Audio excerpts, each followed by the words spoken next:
உலகெங்கிலும் வாழும் தமிழ் உறவுகளுக்கு சங்கத்தமிழ் தொலைக்காட்சி அமைப்பு சார்பிலும் தமிழொலி வானொலி அமைப்பு சார்பிலும் உங்களுடைய மனமார்ந்த வணக்கங்களை தெரிவித்துக் கொள்கிறோம். சங்கத்தமிழ் இலக்கிய பூங்கா இன்றைக்கு ஒரு பட்டிமன்ற நிகழ்வை ஏற்படுத்தி இருக்கிறது. புத்தாண்டையொட்டி இந்த பட்டிமன்றம் நடைபெறுகிறது. எனவே இதை புத்தாண்டு பட்டிமன்றம் என்று சொல்லலாம். இந்த நிகழ்விலே ஒரு தலைப்பு கொடுக்கப்பட்டிருக்கிறது. நம்முடைய வாழ்வியலோடு வாழ்க்கையோடு சம்பந்தப்பட்ட ஒரு தலைப்பு. இதற்காக நாம் இலக்கியத்தை சென்று தேட வேண்டும், படிக்க வேண்டும் என்றெல்லாம் அவசியம் இல்லை. நாம் அன்றாட வாழ்க்கையில் நாம் அனுபவித்ததை பற்றி ஒரு பட்டிமன்றம். இப்ப நடந்துகிட்டு இருக்க இந்த 2025 ஆண்டு முடிவதற்கு இன்னும் 2-3 நாட்கள் இருக்கிறது. இந்த நிலைமையில இந்த பட்டிமன்ற ஏற்பாட்டாளர்களுக்கு ஒரு பெரிய ஐயம் வந்துருச்சு. என்ன ஐயம்னு சொன்னா, 2025ஆம் ஆண்டு இந்திய மக்களுக்கு இன்பத்தை அளித்ததா, துன்பத்தை அளித்ததா? அப்போ இன்பத்தை அளித்ததா, துன்பத்தை அளித்ததா என்று சொன்னால் எதோடு ஒப்பிடுவது? இன்பம் என்பது என்ன, துன்பம் என்பது என்ன என்ற ஒரு கேள்வி இருக்கிறது. மழை வேண்டி எல்லோரும் வேண்டினார்கள். இறைவன் மழையை கொடுத்தார். கொடுக்கலாம் என்று நினைத்த போது இன்னொருத்தன் வந்தான். அவன் ஐயா மழை வரக்கூடாதுன்னு வேண்டலாம். ஏண்டாப்பா எல்லாம் மழை வரணும்னு சொல்றாங்க, நீ ஏண்டாப்பா மழை வேண்டாம்னு சொல்றேன்னா, நான் இப்பதாங்க மண்பானைலாம் செஞ்சு வச்சிருக்கேன், அதெல்லாம் நல்லா காயணும், காய்ஞ்ச பிற்பாடு அந்த சூளையில் வைக்கணும், அந்த சூளை அடுப்பு எரியணும், அந்த அடுப்பு எரிஞ்சு முடிஞ்சு அந்த மண்பானைலாம் வேணும், அது வரல மழை வரக்கூடாது அப்படின்னு. அதுக்கு முன்னாடி வந்தவன், கடவுளே நான் இப்பதான் விதை விதைச்சிருக்கேன், இப்ப மழை வந்தா நல்லா இருக்கும், அது முளைச்சி வரும், எனக்கு பயிரெல்லாம் செழிக்கும் அப்படின்னு வேண்டிக்கிட்டான். அப்போ மழை என்பது ஒருவனுக்கு இன்பமாக இருக்கிற போது அதே மழை இன்னொருவனுக்கு துன்பமாக இருக்கிறது. எனவே இந்த இன்பமும் துன்பமும் நபர்கள் மாறி மாறி இருக்கிறது. இப்ப நாம எடுத்துக்கிட்டு இருக்க விஷயம் என்னன்னு கேட்டாக்கா, ஒரு நுட்பமான ஒரு செய்தி. 2025ஆவது ஆண்டு, அதாவது இந்த 365 நாள்ல ஒரு 4 நாள் தள்ளிட்டீங்கன்னா 361 நாள் நமக்கு நன்மை செய்ததா, தீமை செய்ததா, இன்பம் தந்ததா, துன்பம் தந்ததா? இதுதான் அந்த தலைப்பு. அப்ப அந்த இன்பமும் துன்பமும் எதை வைத்து வரையறுக்கப்படுகிறது? ஒன்று மனிதகுல வாழ்க்கையை வைத்து தீர்மானிக்கப்படுகிறது, அல்லது இன்னொன்று சென்ற 2024 வைத்து தீர்மானிக்கப்படுகிறது. 2024 நாங்கள் அப்படி இருந்தோம், இப்படி இருந்தோம், மிகச் சிறப்பான மகிழ்ச்சியோடு இருந்தோம். இன்றைக்கு அது எல்லாம் கிடைக்கவில்லை, துன்பமாகிவிட்டது என்று சொல்லலாம். 2024 எங்களுக்கு நிறைய துன்பங்கள் நேர்ந்தது. இப்போ அந்த துன்பங்கள் எல்லாம் இல்லை, நாங்கள் விடுதலை அடைந்து விட்டோம், வெற்றியோடு இருக்கிறோம், மகிழ்ச்சியோடு இருக்கிறோம் என்று சொல்லலாம். குறிப்பாக சொல்ல வேண்டுமா, கடந்த இந்த 2020க்கு இருந்து 25 வரை ஒரு 4 ஆண்டுகள், இந்த ஒரு ஆண்டு விட்டுட்டு 4 ஆண்டுகள் எடுத்துக்கிட்டீங்கன்னா, அதுல பெரும்பாலான ஆண்டுகள் உலகமெங்கிலும் கொரோனா நோய் தாக்கி இருந்தது, பல போர்கள் நடந்தது. இதெல்லாம் பார்க்கிற போது இந்த 2025ஆம் ஆண்டு மகிழ்ச்சியாக இருக்கிறது. நாங்கள் கொரோனா நோயிலிருந்து விடுதலை பெற்றிருக்கிறோம். கொரோனா எங்களை தாக்கியதே, அந்த துன்பத்தில் விலகி இருக்கிறோம். நிறைய பேர் வேலை இல்லாமல் இருந்தாங்க, அதிலிருந்தான் விலகி இருக்கிறோம். நிறைய கருத்துக்கள் உங்களுக்கு இருக்கிறது. அதே மாதிரி துன்பங்கள் என்று சொன்னால் யுத்தங்கள். நம் கண்முன்னே நிறைய பேர் மாண்டு போனார்கள். ஒரு நிலத்திற்காக ஒரு உயிர், ஒரு நிலமும் உயிரும் எது பெரிது என்று பார்த்தால் உயிர் பெரிதல்ல, நிலம் பெரிது என்று பார்க்கிற ஒரு சூழல் நம்முடைய நெஞ்சங்களிலே வந்தது. வறுமை வாட்டியது, துன்பம் வாட்டியது. சில நாடுகளிலே போரின் காரணமாக உணவுக்காக தக்கேந்தி நிற்கிற மக்களை எல்லாம் பார்த்தோம். அதெல்லாம் துன்பம். இப்படி துன்பங்களும் இன்பங்களும் நிறைந்ததாக ஒவ்வொரு ஆண்டும் நகர்ந்து கொண்டிருக்கிறது. அதிலே இந்த 2025ஆம் ஆண்டு எங்களுக்கு இன்பம் தான் அளித்தது என்று ஒரு அணி பேச வருகிறார். அந்த அணியிலே பார்த்தால் அந்த அணியினுடைய தலைமை பொறுப்பேற்றிருக்கிறார் திருமதி உமா மகேஸ்வரி, கோபிச்செட்டிப்பாளையத்தில் இணைந்திருக்கிறார்கள். அவரை தொடர்ந்து பேசுவதற்காக செல்வி யோகாஸ்ரீ மயிலாடுதுறையில் இணைந்திருக்கிறார்கள். அவரோடு சேர்ந்து நெய்வேலியைச் சேர்ந்த திருமதி சுமதி மோகன் இணைந்திருக்கிறார்கள். எதிரணியிலே துன்பம்தான், இன்பம் கிடையாது, துன்பம்தான் என்று வாதிடுவதற்காக தேனியிலிருந்து திருமதி ஜெயலட்சுமி இணைந்திருக்கிறார்கள். சேலத்திலிருந்து திருமதி அகிலா, பெரியகுளத்திலிருந்து திருமதி சுதா. இவர்கள் எல்லோருமே தாங்கள் இருக்கக்கூடிய துறையிலே வல்லவர்களாக இருக்கிறார்கள். திருமதி உமா மகேஸ்வரி ஒரு நிறுவனத்திலே பெரும் பொறுப்பிலே இருக்கிறார். அவருக்கு எதிராக வாதிட இருக்கின்ற திருமதி ஜெயலட்சுமி அம்மையார் ஒரு பள்ளியிலே தமிழாசிரியராக இருக்கிறார், சிறந்த கவிஞராக இருக்கிறார். அவருடைய அணியிலே வாதிடுகிற திருமதி சேலம் அகிலா அவர்கள் பல பட்டிமன்றங்களை கண்டு பல பட்டிமன்றங்களை பேசி வந்தவர். பெரியகுளம் திருமதி சுதா அவர்கள் எல்லோருக்குமே தெரியும். சற்றேறக்குறைய இந்த பட்டிமன்ற நிகழ்வுகளிலே திருமதி சுதா இல்லாமல் பட்டிமன்றங்கள் இப்போ நடப்பதில்லை என்கிற அளவுக்கு நிறைய பட்டிமன்றங்களை கலந்து கொண்டிருக்கிறார். அவர் கவிதை, சிறுகதை, பட்டிமன்றம் என்று ஒன்றையும் விடாமல் எல்லாவற்றிலும் பயணித்து வருபவர். ஆசிரியராக பணியாற்றி தலைமை ஆசிரியராக பதவி பெற்று ஓய்வு பெற்றவர். திருமதி உமா மகேஸ்வரி இருக்கக்கூடிய அந்த இன்பமே என்கிற அணியில செல்வி யோகாஸ்ரீ அவங்க பல திருக்குறள் நிகழ்ச்சிகள்ல கலந்துகிட்டு இருக்காங்க. பல கதை சொல்லுகிற நிகழ்ச்சி, கருத்தரங்க நிகழ்ச்சிகள்ல கலந்துகிட்டு இருக்காங்க. உண்மையிலே அவங்க செல்வி யோகாஸ்ரீ என்று சொல்ல விட கல்வி யோகாஸ்ரீ சொல்லலாம், அந்த அளவுக்கு திறமையான வாய்ந்தவர். அடுத்ததாக திருமதி சுமதி மோகன் அவர்கள் நெய்வேலியில் இணைந்திருக்கிறார்கள். தங்கத்துக்கு இணையானது நிலக்கரி, அது கருப்பு தங்கம் என்று சொல்லுவாங்க. அந்த கருப்பு தங்கம் வெட்டி இருக்கக்கூடிய நெய்வேலியிலிருந்து சிறப்பாக பல நிகழ்ச்சிகளிலும் பங்கெடுத்து தன்னுடைய ஆளுமை திறனை வெளிப்படுத்திக் கொண்டிருப்பவர் திருமதி சுமதி மோகன். இப்படி இவரெல்லாம் இணைந்திருக்கக்கூடிய இந்த பேரவையில உனக்கு என்னையா வேலைங்கன்னு கேட்கலாம். வேற எந்த வேலை இல்லாத தொட்டு பட்டிமன்ற எந்த அணிலையும் பேசுறதுக்கு தகுதி இல்லாத தொட்டு அவங்களெல்லாம் என்ன பண்ணுவாங்க, நடுவரா போட்டுருவாங்க. இவன் இதுக்கும் தகுதியில் அதுக்கும் தகுதியில் நடுவரா போட்டு விட்டுருவாங்க. அந்த மாதிரி நடுவரா போட்டிருக்காங்க. இந்த 2025ஆவது ஆண்டு இன்பமாக கழிந்ததா இல்லை துன்பம் மிகுந்திருந்ததா என்பதை எல்லாம் தங்களுடைய கருத்துக்களை எல்லாம் எடுத்துள்ளதற்காக வருகிறார்கள். இன்பமா துன்பமா என்கிற இந்த பட்டிமன்றத்தின் தீர்ப்பு எப்படி வேண்டுமானாலும் அமையலாம். அது அவர்களுடைய வாத திறமையை பொறுத்திருக்கிறது. ஆனால் நாம் எடுக்கிற பொழுது நேர்மறை எண்ணத்தோடு எடுத்துக்கொள்வோம் என்கிற காரணத்தினாலே இன்பமே என்ற அணியிலிருந்து பேசுவதற்காக அழைக்கிறோம். முதல் பேச்சாளர் இன்பமே என்ற அணியில பேசுவதற்காக அழைக்கிறோம். இதை தொடங்குற போதே அது போச்சு, இது போச்சு, இது போச்சு, அது போச்சு, அது போச்சு, இப்படியே சொல்லாம மகிழ்ச்சியாக இருந்தது என்று சொன்னால் மிகவும் மகிழ்ச்சி. ஏன்னா புத்தாண்டு பட்டிமன்றம் அடுத்த ஆண்டு தொடங்க போகுது. அப்ப அந்த அடுத்த ஆண்டு தொடங்குகிற அந்த நேரத்திலே இந்த புத்தாண்டுக்காக நடத்தப்படுகின்ற பட்டிமன்றத்தில நல்ல செய்திகளை, நல்ல எண்ணங்களை விதைக்க வேண்டும். அடுத்த ஆண்டு சிறப்பாக இருக்க வேண்டும் என்று சொல்லி இந்த நிகழ்ச்சியின் வாயிலாக உலகெங்கிலும் இருக்கக்கூடிய தமிழ் உறவுகளுக்கு, தமிழ் உறவுனா தமிழ் உறவு, ஆங்கில உறவு, இந்தி உறவு, மலேசிய உறவு, மலையாள உறவு, கேரள எல்லா மொழி உறவுகளுக்கும் சேர்த்து நம்முடைய வாழ்த்துக்களை தெரிவித்துக் கொள்ளுங்கள். வாழ்த்துறதுக்கு என்ன மொழி இருக்கு? வாழ்க என்று சொல்வதற்கு மொழி தேவையில்லை, மனசுதான் தேவை. எனவே எல்லோருக்கும் புத்தாண்டு வாழ்த்துக்களை தெரிவித்து இன்பமே என்ற அணியிலே பேசுவதற்காக அந்த அணியுடைய தலைமை பொறுப்பேற்றிருக்கக்கூடிய திருமதி உமா மகேஸ்வரி அவர்களை அழைக்கிறேன். கோபியில் இணைந்திருக்கிறார்கள். வாருங்கள் அம்மா, உங்களுடைய கருத்துக்களை கூறி பட்டிமன்ற விவாத அரங்கத்தை தொடங்கி வையுங்கள்.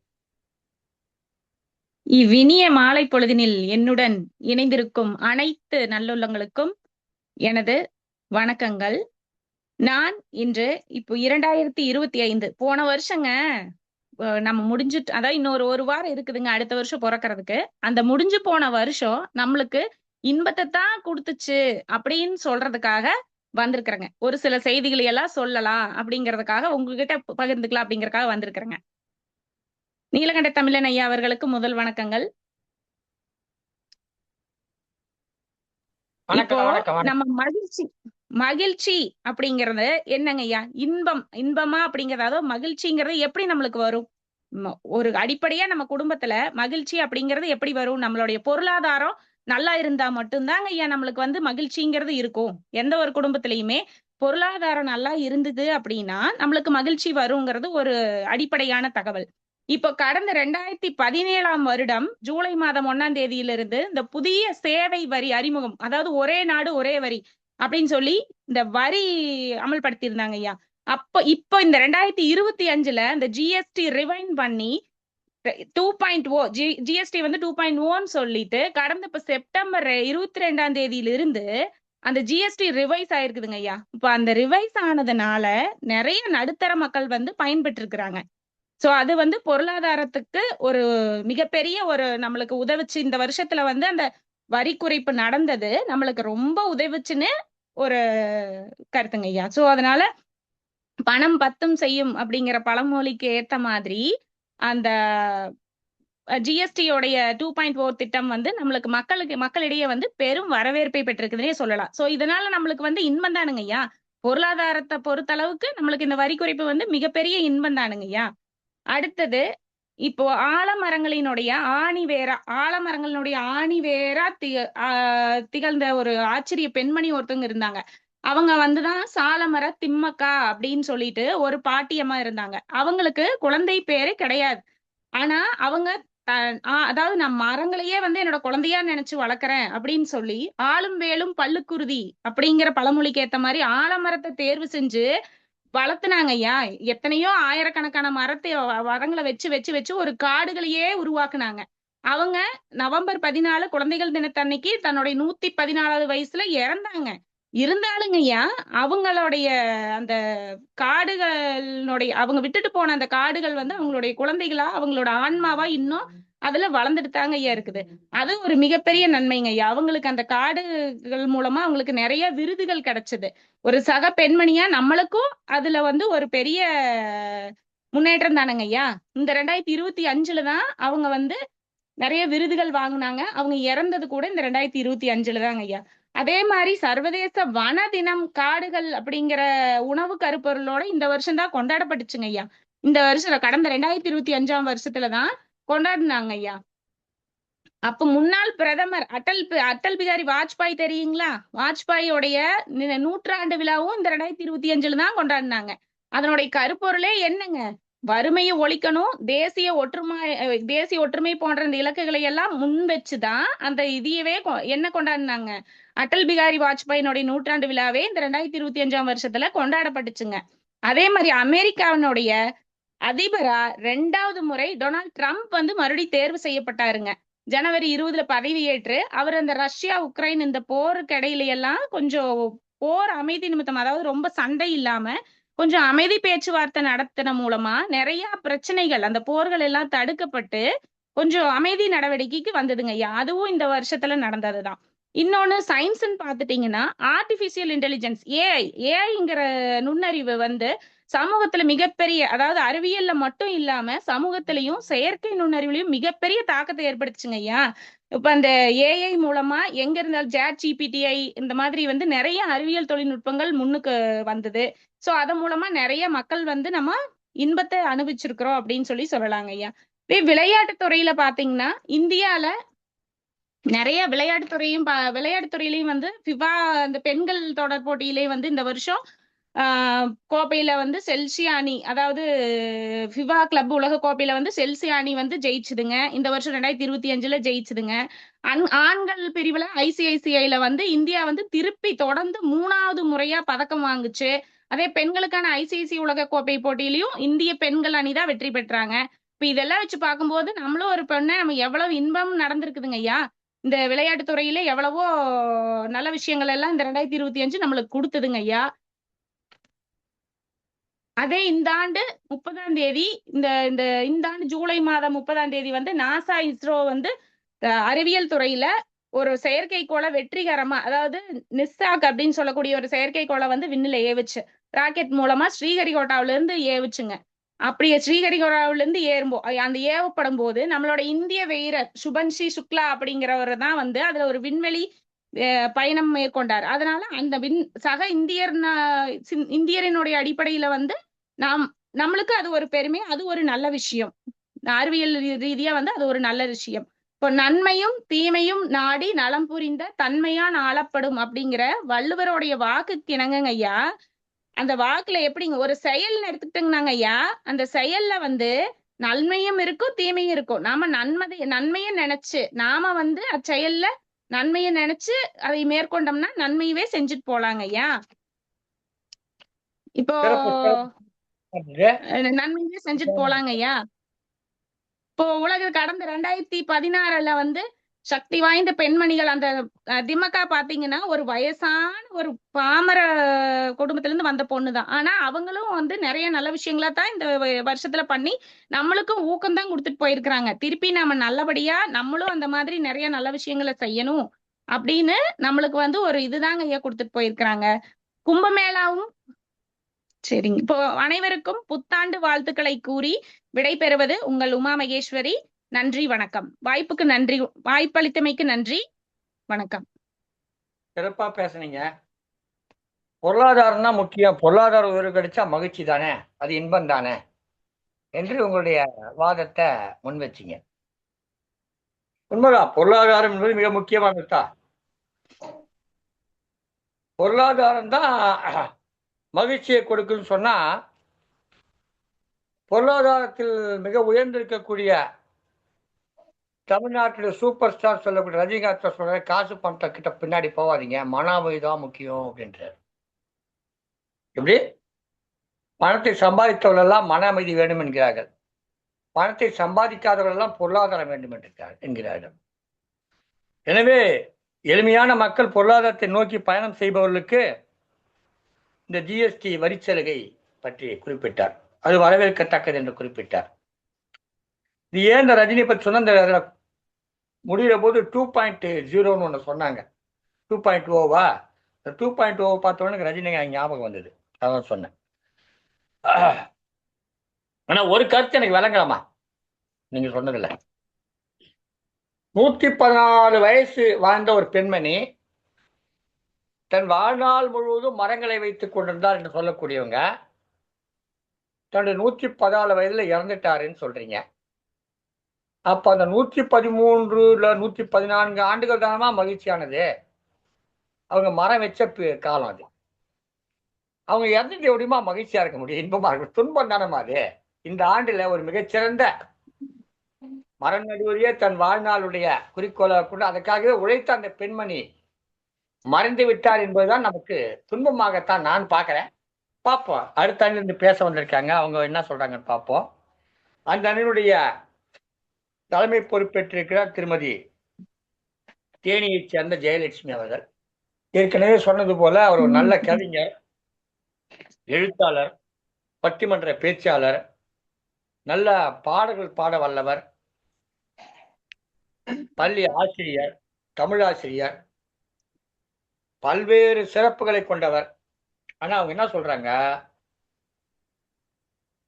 எனக்கு எவ்வளவு சிறப்பு தாங்க போதும், ஆனா இந்த ஆண்டு 2025 சிறப்பா இல்லையே, துன்பத்தை தானே கொடுத்தது என்று சொல்றாங்க.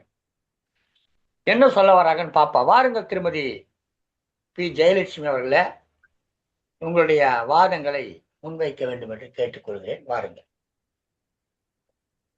அனைவருக்கும் வணக்கம்.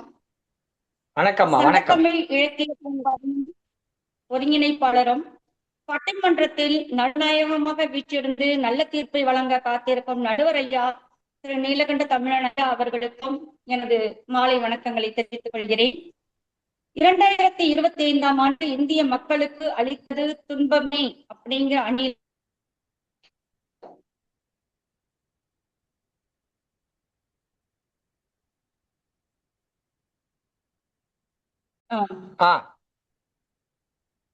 நமது நடுவர் ஐயா சொன்னாரு, அதாவது பேசுறதுக்கு பாயிண்ட்ஸே இல்லாதவங்களாம் நடுவரா போட்டுருவாங்கன்னு. அப்படி கிடையாது. நடுவர் ஐயா வந்து இன்பத்தை பத்தியும் அவரே எல்லா தலைப்புகளுக்கான தலைப்பை ஒட்டி கருத்துக்களை சொன்னாரு, துன்பத்தை பத்தியும் கருத்துக்களை ஒட்டி சொன்னாரு. அதனாலதான் அவர் நடுவரா இருக்காரு. நல்ல தீர்ப்பை வழங்குவாருன்னு நான் காத்துக்கிட்டு இருக்கேன். அதாவது தலைப்பு வந்து 2025ஆம் ஆண்டு இந்திய மக்களுக்கு அளித்தது இன்பமா துன்பமா, கேள்வியிலேயே முதல்ல வர்றது இன்பம். அதனால எல்லாருக்கும் ஆறுதலா இருக்கட்டுமேன்னு அவர் இன்பத்துல இருக்கிற அணியில இருந்து முதல்ல பேச அழைத்தாரே ஒழிய, கண்டிப்பா 2025ஆம் ஆண்டு மக்களுக்கு அளித்தது துன்பம் அப்படிங்கறதுல எந்த சந்தேகமும் இல்லை. இதுக்கு நான் என்னுடைய அணியின் சார்பா முதல்ல வைக்கிற கருத்து என்னன்னா, பொருளாதாரம். நம்ம எதிரணி தலைவி சொன்னாங்க, பொருளாதாரம் வந்து ரொம்ப சிறப்பா இருக்குது, ஜிஎஸ்டி வந்து குறைச்சிருக்காங்க, அதனால மக்கள் சந்தோஷமா இருக்காங்க அப்படின்னு. அந்த கருத்தவே நான் முதல் கருத்தா எடுத்துக்கிறேன். பொருளாதாரம் எப்படி இப்ப சிறப்பா இருக்கு? மகிழ்ச்சியா எல்லாரும் இருக்கிறோமா? பொருளாதாரத்துக்கு அடிப்படையானது வருமானம். வருமானம்ங்கிறத தாண்டி நம்ம எவ்வளவு வருமானம் வச்சிருக்கோமோ அதை எப்படி செலவு பண்றோம்? செலவு பண்றதுக்கு இன்னைக்கு விலைவாசி எப்படி போய்கிட்டு இருக்கு? 2025ல யாரையும் தங்கமே அப்படின்னு கொஞ்சம் கூட முடியல. அதுதான் உண்மை. ஒரே ஒரே ஒரு விஷயத்திலேயே அடிபட்டுருச்சு இந்த 2025. 2024ல தங்கத்தோட விலை ஒரு சவரன் 50,000. இன்னைக்கு டிசம்பர் 27ஆம் தேதி தங்கத்தோட விலை ஒரு சவரன் 1,12,496 ரூபாய். சொல்லி முடிக்கிறதுக்கே மூச்சு முட்டுது. 2 மடங்கு விலை உயர்வு. யாரையாச்சும் தங்கோன்னு நம்ம சந்தோஷமா கூப்பிட கூட பயமா இருக்குது, எங்க காசு கேட்டுருவாங்களோன்னு. 2024 ஜனவரியில 50,000 இருந்த தங்கம் ஜனவரி அதே 2025 ஜனவரின்னு வரும்போது 60,000 ஆச்சு. மார்ச்ல 65,000, ஏப்ரல்ல 70,000, ஜூலைல 75,000, ஆகஸ்ட்ல 77, செப்டம்பர்ல 82,000, அக்டோபர்ல 92, நவம்பர்ல 93, டிசம்பர் 15ஆம் தேதி 1,00,000 இருந்த தங்கம் டிசம்பர் 27ல 1,12,496 ரூபாயை தொட்டுருச்சு. அப்புறம் எப்படி 2025 நம்ம இன்பம் அளிக்கும் ஆண்டுன்னு சொல்லலாம், பொருளாதாரத்துல சிறந்த ஆண்டுன்னு சொல்லலாம்? முதல் பாயிண்ட் அடிபட்டு போச்சுங்கய்யா. அடுத்து வர்றேன் 2வது பாயிண்ட்டுக்கு. அவங்க சொன்னாங்க, மரம் வளர்த்த அம்மையார் திமுகவை பத்தி சொல்லி சந்தோஷப்பட்டாங்க. திமுக ஒரு ஆளு மரம் வளர்த்தாங்க, ஆனா இன்னைக்கு தலைப்பு என்ன தெரியுங்களா? செய்தித்தாள்ல தீவிரமடையும் காற்று மாசு, சுவாசிக்க திணறும் தலைநகரம். ஆமாங்க ஐயா, காற்றோட தரம் 2025ல படு மோசமாயிடுச்சுங்க ஐயா. தர குறியீடு 498ங்கிற இலக்கு அடைஞ்சிருக்கு. அதாவது புரியுற மாதிரி சொல்லணும்னா, தரக்குறையீடு 50க்கு கீழே இருந்தாதான் ஒரு மனிதன் சுவாசிக்க முடியும். ஆனால் இன்றைய காற்றின் தரக்குறியீடு 498. எங்க நம்ம போய் சுவாசிக்கிறது? மூச்சு வாங்குது. மூச்சு சுவாசிக்கிறதுக்கே திணறக்கூடிய ஒரு அவல நிலையில தான் இந்த 2025 நமக்கு இருக்குங்கய்யா. இதனால என்ன தீமைகள் ஏற்பட்டிருக்குன்னு நிறைய சொல்லலாம். முக்கியமான 2 சொல்றேன். நோய் பரவல் அப்படிங்கிற தலைப்புல எடுத்துக்கிட்டீங்கன்னா, கேரளால பறவை காய்ச்சலால படுமோசமான நிலைக்கு ஆளானாங்க. புதிய வகையான ஒரு மெட்ராஸை எப்படி பரவுது? தண்ணியில பரவுதா? மெட்ராஸ்க்கு போறதுனால பரவுதா? சொல்லுங்க ஐயா, நாங்க மெட்ராஸ் பக்கம் வராம இருந்துக்கிறோம். அதுவும் இல்லையே. மெட்ராஸை தேனியிலே தீவிரமா பரவிட்டு இருக்கு. காற்றின் மூலமாக பரவுகிறது. காற்று மாசுபாட்டினால பரவுது. அந்த மெட்ராஸையினால எவ்வளவு மாணவர்கள் பாதிக்கப்பட்டாங்கிற ஒரு லிஸ்டே என்கிட்ட இருக்குங்க ஐயா. மாணவர்கள்னு சொல்லும் போதே இந்த 2025ல நடந்த ஒரு மிக பெரிய பிரச்சனை மாணவர்களுக்கு ஏற்பட்டுச்சு. லட்சோப மாணவர்களின் கனவுகள் சிதைக்கப்பட்டது. வருங்கால மருத்துவர்களின் கனவுகள் சிதைக்கப்பட்டதுன்னு நான் சொல்வேங்க ஐயா. இது நாள் வரைக்கும் நடந்த நீட் தேர்வு தேவையில்லாத ஒண்ணு. அது அடுத்த பாயிண்ட்டுக்கு நான் வர்றேன். 2025ல நீட் மாணவர்களுக்கு எவ்வளவு பாதிச்சது அதை மட்டும் எடுத்துக்கோங்க ஐயா. 2025ல எவ்வளவோ கனவுகளோட இரவும் பகலுமாக கடின உழைப்போட படிச்சுட்டு போன அத்துணை மாணவர்களும் இந்த 20 வருஷத்துல நீட் ஆரம்பிச்ச இந்த ஒரு 10-12 வருடங்கள்லயே மிக கடுமையான வருடம்னு இதை சொல்லலாம். 2025ல அத்தனை மாணவர்களும் பரீட்சையை முடிச்சுட்டு வெளியே வரும்போது ரத்த கண்ணீரோட வந்தாங்க. நாங்க எதிர்பார்த்துட்டு போனது ஒண்ணு, அங்க இருந்த கேள்விகளோட நிலைமை ஒண்ணுன்னு சொல்லி எவ்வளவு பேர் வந்து அந்த நிலையில இருந்து வெளியே வராம அந்த ரூமை விட்டே வெளியே வரல. 2 மாசம் 3 மாசம் குழந்தைகள் எவ்வளவோ மன உளைச்சலுக்கு ஆளானாங்க. அதனால 2025 நீட் மாணவர்களுக்கு மிகப்பெரிய ஒரு பிரச்சனையை கொடுத்துச்சுன்னு சொல்லலாம். 2வது 2025 சந்தோஷமான ஆண்டா இருந்திருந்தா எதுக்காக? அரசு ஊழியர்கள் போராட்டம், செவிலியர்கள் போராட்டம், சாலை பணியாளர்கள் போராட்டம், ரேஷன் கடை ஊழியர்கள் போராட்டம்னு அத்தனை துறையில இருக்கிற அத்தனை பேருமே போராடுறாங்க, மக்களும் போராடுறாங்க, வேலையில இருக்கிறவங்களும் போராடுறாங்கன்னா 2025 உங்களுக்கு ஒரு நல்ல ஆண்டா?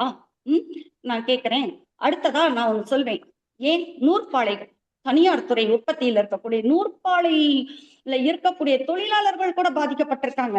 அதாவது மின் கட்டண உயர்வுனால அவங்க எதிர்பார்த்த அளவுக்கு நூற்பாலைகள்ல பணியாளர்களை போட்டு நூற்பாலை தொழிலை சரியாக செய்ய முடியவில்லைன்னு அவங்களும் பிரச்சனையில போராடிக்கிட்டு இருக்காங்க. இதெல்லாம் விடுங்க, காலநிலைன்னு ஒண்ணு இருக்குது. இந்த காலநிலையாச்சும் நமக்கு இந்த 2025 சாதகமாக இருந்ததா? இல்லையே. கடும் பனிமூட்டம். கடும் பனிமூட்டம்னா எப்படி சொல்லலாம்னா, அதாவது அதுக்கு ஒரு டேர்ம் சொல்லுவாங்க, என்னன்னா பனிப்பரவல் அப்படின்னு சொல்லுவாங்க.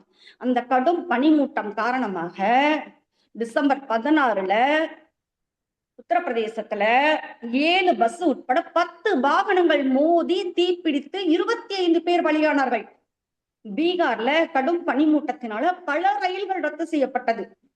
இப்படி கடும் பனிமூட்டத்தினால ஏற்பட்ட அவதிகளையும் நம்ம ஒரு பெரிய லிஸ்டா சொல்லிக்கிட்டே போயிட்டே இருக்கலாம். சரி, அதை விட்டு அடுத்த டாபிக் வந்து பாருங்க. வங்கதேசத்துல இந்துக்களோட வீடுகளுக்கே தீ வச்சு எரிக்கிறாங்க. மக்கள் உயிரோட உள்ள இருக்காங்களா இல்லையான்னு கூட பாக்குறது இல்ல. மக்கள் பதறி அடிச்சுட்டு வெளியே ஓடி வர்றாங்க.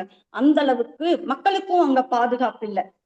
சரி, ஜூன் 12ஆம் தேதி வாழ்நாள்ல நம்ம யாராச்சும் மறக்க முடியுமா?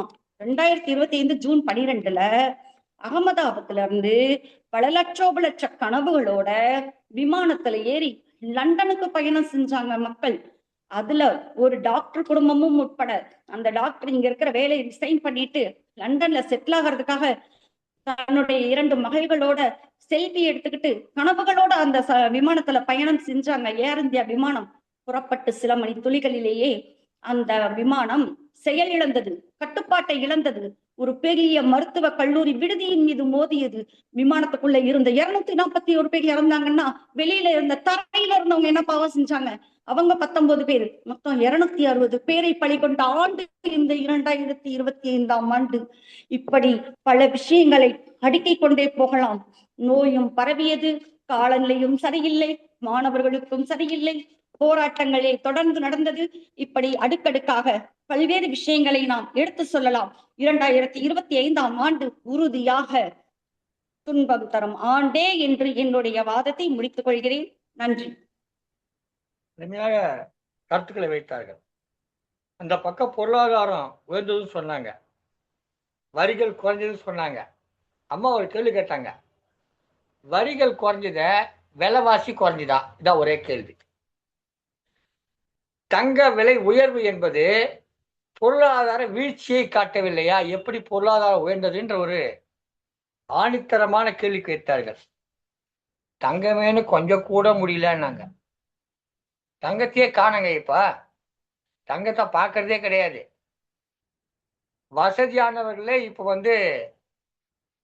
அந்த ரோல்டு கோல்டு நகைகள் அணிகிற நிலைமைக்கு வந்துட்டாங்க. முன்னாடி எல்லாம் வசதியானவர் தங்க நகையை அணிவார்கள், வசதியற்றவர் தான் ரோல்டு கோல்டு. இப்ப அப்படி இல்லை, வசதி உள்ளவர்களே ரோல்டு கோல்டு நோக்கி போய்விட்டார்கள். நடுத்தர மக்களுக்கே தங்கம் என்பது எட்டாக்கனியாகிவிட்டது. தங்கத்தையே பார்க்க முடியல. நம்ம நிகழ்ச்சியில ஒரு அம்மா கலந்துப்பாங்க, தங்கம் தங்கம்னு, அவங்கள கூட காணும். நம்ம நிகழ்ச்சியில தொடர்ந்து எல்லா பட்டிமன்றத்திலையும் கலந்து கொள்கிற அந்த அம்மையார் பேர் தங்கம், அவங்களும் வர்றதில்லை. தங்கம் காணாம போன போது நம்ம தங்கமும் சேர்ந்து காணாம போயிட்டாங்க. நிறைய கேள்விகளை வைத்தார்கள், நிறைய கேள்விகளை வைத்திருக்கிறார்கள். இதற்கெல்லாம் பதில் சொல்வதற்காக அந்த அணி தயாராக இருக்க வேண்டும்.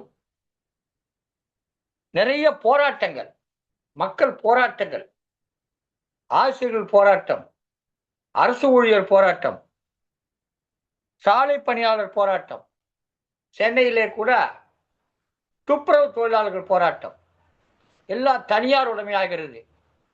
பொதுத்துறைகள் எல்லாம் தனியார் துறைக்கு சென்றால் மக்களுடைய வாழ்வாதாரம் பாதிக்கிறது என்பதையெல்லாம் எடுத்து சொன்னார்கள். காலநிலை, பனிமூட்டம், விபத்துக்கள் நடந்ததுன்னு சொன்னாங்க. அது எல்லாவற்றையும் விட முத்தாய்ப்பாக ஒன்றை சொன்னார்கள். ஜூன் 12 அன்று நடைபெற்ற அந்த விமான விபத்து. எல்லோரும் சரிபார்த்தார்கள்.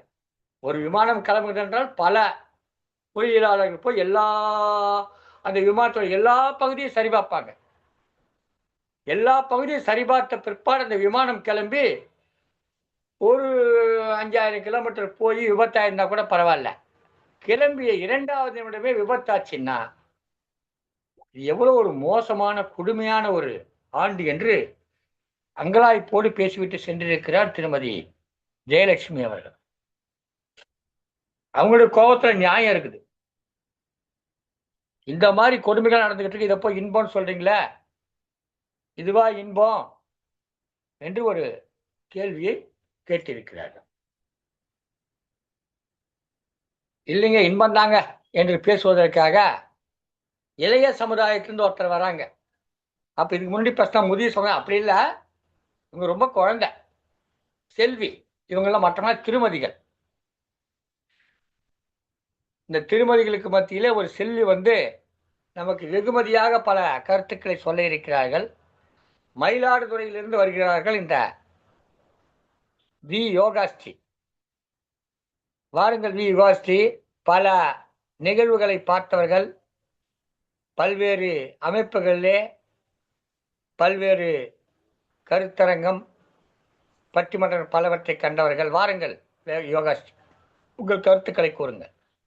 சங்கத்தமிழ் இலக்கிய பூங்கா மற்றும் பன்னாட்டு ஊடக அமைப்புகள் இணைந்து நடத்தும் உலக சாதனை தொடர் பட்டிமன்றத்தை நடத்தும் திரு நீலக்கண்ணன் தமிழன் ஐயாவிற்கும் பட்டிமன்றத்தில் சிறப்பாக வாதாட வந்திருக்கும் இரு தரப்பணியினருக்கும் எனது முத்தான முதற்கண் வணக்கத்தை தெரிவித்துக் கொள்கின்றேன். பட்டிமன்றத்தின் தலைப்பு 2025ஆம் ஆண்டு இந்திய மக்களுக்கு அளித்தது இன்பமா துன்பமா? ஓடி விளையாடு பாப்பா, நீ ஓய்ந்திருக்கலாகாது பாப்பா, கூடி விளையாடு பாப்பா, ஒரு குழந்தையை வையாதை பாப்பா என்று பாரதியார் பாடியதை, மேலும் உடம்பை வளர்த்தேன் உயிரை வளர்த்தேன் என்று திருமூலர் சொல்லியதை போல் இந்தியா விளையாட்டுத் துறையில் பல வெற்றிகளை பெற்றது. இது மகிழ்ச்சியை தானே தருகிறது, இதுவும் இன்பத்தை தானே தருகிறது. பள்ளி கல்லூரிகள் முதல் கேலா இந்தியா இளைஞர்கள் விளையாட்டு போட்டி, பாரா தடகள போட்டிகள் என பலவற்றிலும் வெற்றி பெற்றுள்ளது. இது இன்பத்தை தானே தருகிறது, துன்பத்தை தரவில்லையே. நாமும் அதில் இந்தியர்கள் என்பதில் நாம் அனைவரும் மகிழ்ச்சி தான் கொள்ள வேண்டும். பக்ரைனில் நடைபெற்ற 3வது ஆசிய இளைஞர் விளையாட்டு போட்டியிலையும் 2025 இந்திய பெண் கபடி அணி வெற்றி பெற்றது. ஏட்டிச் சிறைக்காய் கறிக்குதவாது என்பார்கள். சுயமாக வளர்ந்த பெண்கள் இப்போது அனைத்து துறைகளிலும் சிறந்து விளங்குகிறார்கள். இது இன்பம் தானே. 2027 விட சுமார் 50% அதிகம் என்று போர்பஸ் குறிப்பிடுகிறது. இதனை கேட்பது இன்பமாக தானே இருக்கிறது நமக்கெல்லாம். முன்பெல்லாம் பழைய பேருந்து தான் பெண்களுக்கு இலவச பேருந்தாக இருந்தது. இப்பொழுது அப்படியா? அதிநவீன பேருந்து இலவசமாக செல்வதால் பல தரப்பட்ட பெண்கள் இன்பமாக இருக்கிறார்கள். முன்னாடிலாம் பெண்கள் போனா ஆண்களை தான் எதிர்பார்ப்பாங்க. ஆனா இப்ப இது மாதிரி இருக்கிறதுனால பேருந்திலே போறதுக்கு அவங்களுக்கு நல்ல வாய்ப்பா இருக்கு. அவங்க இன்பமாக தானே இருக்கிறாங்க. இந்த ஆண்டு மகளிர் உரிமை தொகை திட்டம் அனைத்து மகளிருக்கும் பயன் தரும்படி தானே இருக்கிறது. இது அனைவருக்கும் மகிழ்ச்சியை தருகிறது. அதை விட அனைத்து பெண்களுக்கும் மிகவும் இன்பமாக இருக்கிறது. எதிரணில ஜெயலட்சுமி அம்மா சொன்னாங்க, இப்ப பொருளாதாரம் குறைஞ்சிட்டு வருது, ஏறிட்டு வருதுன்னு சொன்னாங்க. அதெல்லாம் இல்ல. என்னன்னா இப்ப சம்பளம் அதிகமா தானே ஆகுது. முன்னாடிலாம் 50,000 60,000 இருக்கும். இப்ப 1 லட்சம் 1.5 லட்சம் 2 லட்சம் 3 லட்சத்துக்கு எல்லாம் வேலை பாக்குறாங்கல்ல. இதனால நகை ஏறத்தானே செய்யும். இது மாதிரி ஒவ்வொரு நாள்ல ஏறி தானே வரும். இதுல எதுவுமே இல்லையே. ஒர்க் ஃப்ரம் இப்ப அதிகமான பெண்களுக்கெல்லாம் நகை போடுறாங்க. இப்ப என்ன நகை கடையில பார்த்தா கூட்டம் இல்லைன்னு சொல்ல முடியுமா? எந்த நகை கடையில பார்த்தாலும் கூட்டமா தான் இருக்கு. திருமணத்துக்கு கூட நிறைய நகை போட்டாதான் கல்யாணம் பண்ணிக்குவாங்க அப்படின்னு இந்த ஜெனரேஷன்ல இன்னமும் அதிகமா தான் நகை போடுறாங்க. ஒர்க் ஃப்ரம் ஹோம் முன்னாடிலாம் கொரோனால மட்டும் தான் ஒர்க் ஃப்ரம் ஹோம், வீட்ல இருந்து வேலை பாக்குறது பெண்களுக்கு இருந்துச்சு. இப்ப அவங்க வீட்லயே வேலை பாக்குறதுனால அவங்களுக்கு பணம் கிடைக்குது. இதுவும் மகிழ்ச்சியா இருக்கு. அவங்க குழந்தைகளையும் வீட்டுல பாத்துக்கிறாங்க. இந்த ஆண்டு அதிக மழை, வெள்ளம், புயல், நிலநடுக்கம் போன்றவை எந்த வகையிலும் பெரிய பாதிப்புகளை ஏற்படுத்தாமல் இருந்தது. இது நம்ம அனைவருக்கும் இன்பத்தை தான் தருகிறது. ஏராளமான அறிவியல் சாதனையை இந்தியா செய்துள்ளது என்பது நம்மளுக்கு பெருமைதானே. இப்ப வந்து தன்னார்வலர்கள் வந்து 1 கோடி பனை விதைகள் நடுறாங்க. இது வந்து 2025ல மிகவும் அதிகமா வளர்ந்து கொண்டேதான் இருக்கிறது. அதுல இளைஞர்களாகிய நாங்களும் பண்றோம். அதுல வந்து எங்களுக்கு மகிழ்ச்சியா தான் இருக்கு. வளர்ந்த இந்தியா என்ற தொலைநோக்கு பார்வையாளர்களுக்கு அறிவியல் மற்றும் புதுமைகளின் உலகமாக தலைமைப்படுத்துவது, இந்திய இளைஞர்கள் மேம்படுத்துவது, இது இளைஞர்கள் அறிவியல் கண்டுபிடிப்புகள் ஏற்படுத்தி நாட்டின் வளர்ச்சியை முன்றைவிட இப்பொழுது சிறப்பாக ஏற்படுத்துகிறார்கள் என்பது நமக்கு இன்பத்தை தான் தருகிறது. நோய் எதிர்ச்சி சக்தி நோபல் பரிசு, ஆரோக்கியமான நோபல் பரிசு, ஆரோக்கியமான ஆரம்பங்கள், காச நோய், ஒளி போன்றவற்றில் இந்தியா உலகியாவில் கண்டுபிடிக்கப்பட்ட குறிப்பீட்டில் முன்னேறியது இன்பத்தை தான் தருகிறது. நம் நோயில இருந்து இப்போ கொஞ்சம் கொஞ்சமா தப்பிச்சுதான் இருக்காங்க மக்கள். முன்னாடி கொரோனா இருந்துச்சு, இப்ப அந்த கொரோனா இப்ப இல்ல, அதுவும் சந்தோஷமா தான் இருக்கு. எதிரணியினர் 2025ஆம் ஆண்டு துன்பத்தை தந்தது என்று கூறினார்கள். துன்பத்தை இன்பமாக எடுத்துக்கொண்டால் அதுவும் இன்பமாக தானே இருக்கும். போதும் என மனமே பொன் போன்றது. எந்த துன்பத்தையும் இது இன்பமா அப்படின்னு நினைச்சா அது இன்பமாக தான் இருக்கும், இன்பமாக தான் இருக்கும் என்று கூறி எனது உரையை முடித்துக் கொள்கின்றேன். சங்கத்தமிழ் இலக்கிய பூங்காவின் நிறுவனர் மற்றும் எதிர்த்தர் படையினருக்கும் நன்றி தெரிவித்துக் கொள்கின்றேன். நன்றிங்க ஐயா. குழந்தை செல்வி யோகாஸ்தி அருமையா ஒரு கருத்தை சொன்னாங்க. எது இன்பம் எது துன்பம் அப்படின்னு பார்த்தா, போதுமென்ற மனத்தோடு நீங்கள் இருந்தாக்கா உங்களுக்கு இன்பம் கிடைக்கும். போதாது போதாது போதாதுன்னு நினைச்சீங்கன்னா எவ்வளோ கிடைச்சாலும் உங்களுக்கு மகிழ்ச்சி கிடைக்காது, துன்பம் தான் கிடைக்கும் அப்படின்னு மிக அற்புதமான ஒரு கருத்தை சொல்லியிருக்காங்க. நான் கூட தொடக்கத்தில் சொல்லல, அழகா எடுத்து சொன்னாங்க. இன்பம் எது துன்பம் எதுன்னு சொன்னா, இது போதும்னு நினைச்சா உங்களுக்கு மகிழ்ச்சி, போதாதுன்னு நினைச்சா துன்பம். இன்னைக்கு காலையில எனக்கு குடிக்கிறதுக்கு கூழ் கிடைச்சது, அதை நான் மகிழ்ச்சியா குடிச்சேன், எனக்கு மகிழ்ச்சி. ஐயோ கூழ் தானே கிடைச்சது, ஒரு பிரியாணி தான் நல்லா இருந்திருக்குமே அப்படி நினைச்சிருந்தா அந்த கூழ் துன்பம். கிடைக்காத பிரியாணிக்காக கிடைச்ச கூழை துன்பமா மாத்திக்கிறோம், நாம துன்பமா மாத்திக்கிறோன்ற கருத்தை முன்வச்சு பேசியிருக்காங்க யோகாஸ்ரீ. எனவே சென்ற ஆண்டு காட்டிலும் இந்த ஆண்டில் நம்ம வந்து நிறைய வெற்றிகளை பெற்றிருக்கிறோம். விளையாட்டுத் துறையில, அறிவியல் துறையில சாதனைகளை புரிஞ்சிருக்கோம். இப்படி நிறைய வளர்ந்த இந்தியாவாக வந்திருக்குது. அதோட முக்கியமா ஒன்று சொன்னாங்க, இலவசமா கொடுத்தா கூட வாங்க மாட்டான் அந்த பஸ்ஸை. இலவசமா கொடுத்து எடுத்துட்டு போற சொன்னாங்க, வாங்க மாட்டாங்க. அந்த பஸ்ஸை கொடுத்து இலவச பேருந்து, பெண்களுக்கு இலவசம்னு சொன்னாங்க. ஆனா இப்ப அப்படி இல்லைங்க. புது பஸ் வாங்கி விட்டு புது பஸ்ஸில் நாங்கள் ஏறி போறதுக்கு சாதாரண பேருந்துன்னு சொல்லி போட்டு பெண்களுக்கு இலவச பயணத்தை கொடுத்துருக்காங்க. அது எங்களுக்கு மகிழ்ச்சின்னு பெண் என்கிற அடிப்படையில் ஒரு கருத்து சொல்லியிருக்காங்க. இன்னும் சிறப்பா சொன்னாக்கா, மகளிர் உதவித்தொகையை எல்லோருக்கும் கொடுத்துருக்காங்க. இதெல்லாம் மகிழ்ச்சி தானே. இப்போ மிக துன்பத்திலும் துயரத்திலும் ஏழ்மையிலும் வாடிக்கொண்டிருக்கக்கூடிய ஒரு பெண்மணிக்கு 1000 ரூபாய் பெருந்தொகை. வேண்டுமென்றால் மாதம் 1 லட்சம் ரூபாய் சம்பாதிப்பவர்களுக்கு அந்த 1000 ரூபாய் சாதாரணமாக இருக்கும். ஆனால் ஏதுமே ஊதியம் இல்லாமல் துன்பப்படுகிறவர்களுக்கு அது ஒரு பெருந்தொகை என்ற கருத்தை முன்வைத்திருக்கிறார்கள். சம்பளம் உயர்ந்திருக்கிறது, அதெல்லாம் தெரியலையா உங்களுக்கு? நகை கடையை போய் பாருங்க, ஒரே கூட்டமா இருக்குது என்றெல்லாம் சொல்லியிருக்காங்க. இவங்க எந்த நகை கடைக்கு போறாங்க, டெய்லி எந்த நகை கடைக்கு போறாங்கன்னு தெரியல. ஆனா அவங்க நகையை பத்தி பேசுனதை விட விலை உயர்ந்ததாக இருக்கிறது அவங்களுடைய புன்னகை. அவங்க முகத்துல கூடிய நகை இருக்கு இல்லையா, அந்த புன்னகை, அது வந்து இந்த தங்க நகையை காட்டிலும் விலை உயர்ந்ததா இருக்கிறது. எனவே புன்னயோகையோடு இருக்கிற அந்த யோகாஸ்ரீ நிச்சயமாக இந்த ஆண்டிலே மகிழ்ச்சியைத்தான் அடைந்திருப்பார்கள் என்று நாம் கருதலாம். அவங்க முகத்தை தெரிந்து மகிழ்ச்சி தாண்டவம் ஆடுது. அதுலேருந்து நிச்சயமா அவங்க இந்த ஆண்டை மகிழ்ச்சியாக கடந்திருக்காங்க. அதை சொல்லியிருக்காங்க. சிறப்பம்மா, சிறப்பு. இளம் வயதில் இருந்தாலும் கூட மிக நுட்பமான சில கருத்துக்களை கொண்டு வந்து முன்வைத்து பேசியதற்காக உங்களை இந்த அவை பாராட்டுகின்றது, இந்த மன்றம் பாராட்டுகின்றது. அடுத்ததாக யோகாஸ்ரீ எடுத்து பேச சேலத்தைச் சேர்ந்த திருமதி அகிலா அவர்கள். திருமதி அகிலா இல்லத்தரசி தான் என்றாலும், இல்லத்தரசியாக இருந்தாலும் உலகம் முழுவதையும் கை கையில இருக்கக்கூடிய அந்த அலைபேசி வழியாக அறிந்து கொள்கிற வாய்ப்பு இப்போது எல்லோருக்கும் கிடைத்திருக்கிறது. இன்னும் சொல்ல போனால் வெளியிலே போகிறவர்களை விட வீட்டிலே இருப்பவர்களுக்கு இந்த அலைபேசி நன்றாக துணையாக இருக்குது. எல்லாவற்றையும் தெரிந்து கொள்ளலாம். அந்த அளவுக்கு வளர்ந்திருக்கிற அலைபேசி பயன்பாடு.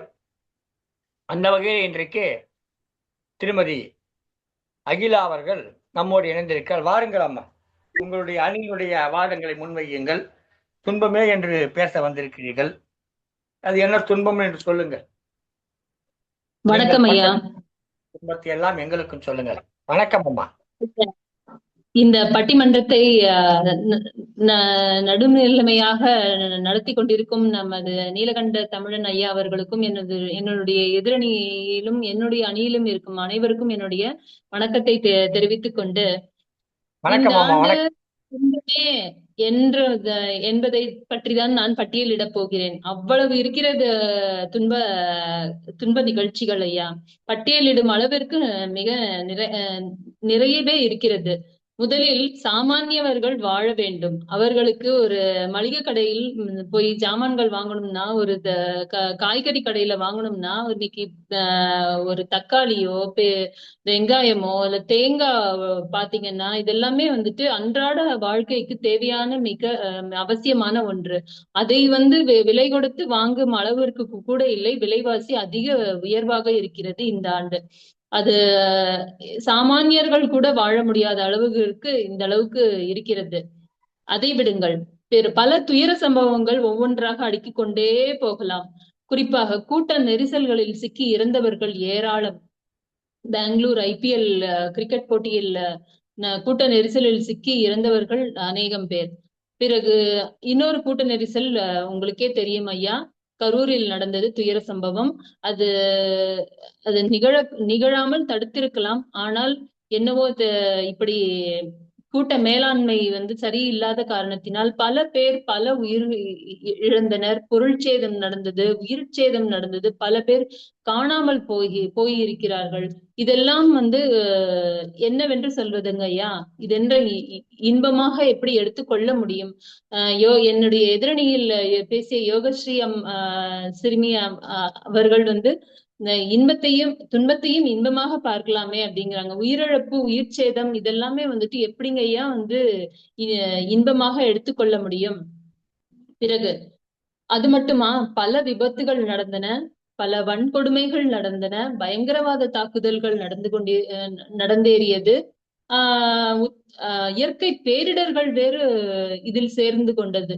இத்துணை இடர்களும் நடந்தேறிய நமது 2025ஆம் ஆண்டில் இவ்வளவு இடர்கள் இருந்தும் நம்மளால் எப்படி இன்பமாக இருக்க முடியும் ஐயா? ஒவ்வொன்றாக சொல்கிறேன்.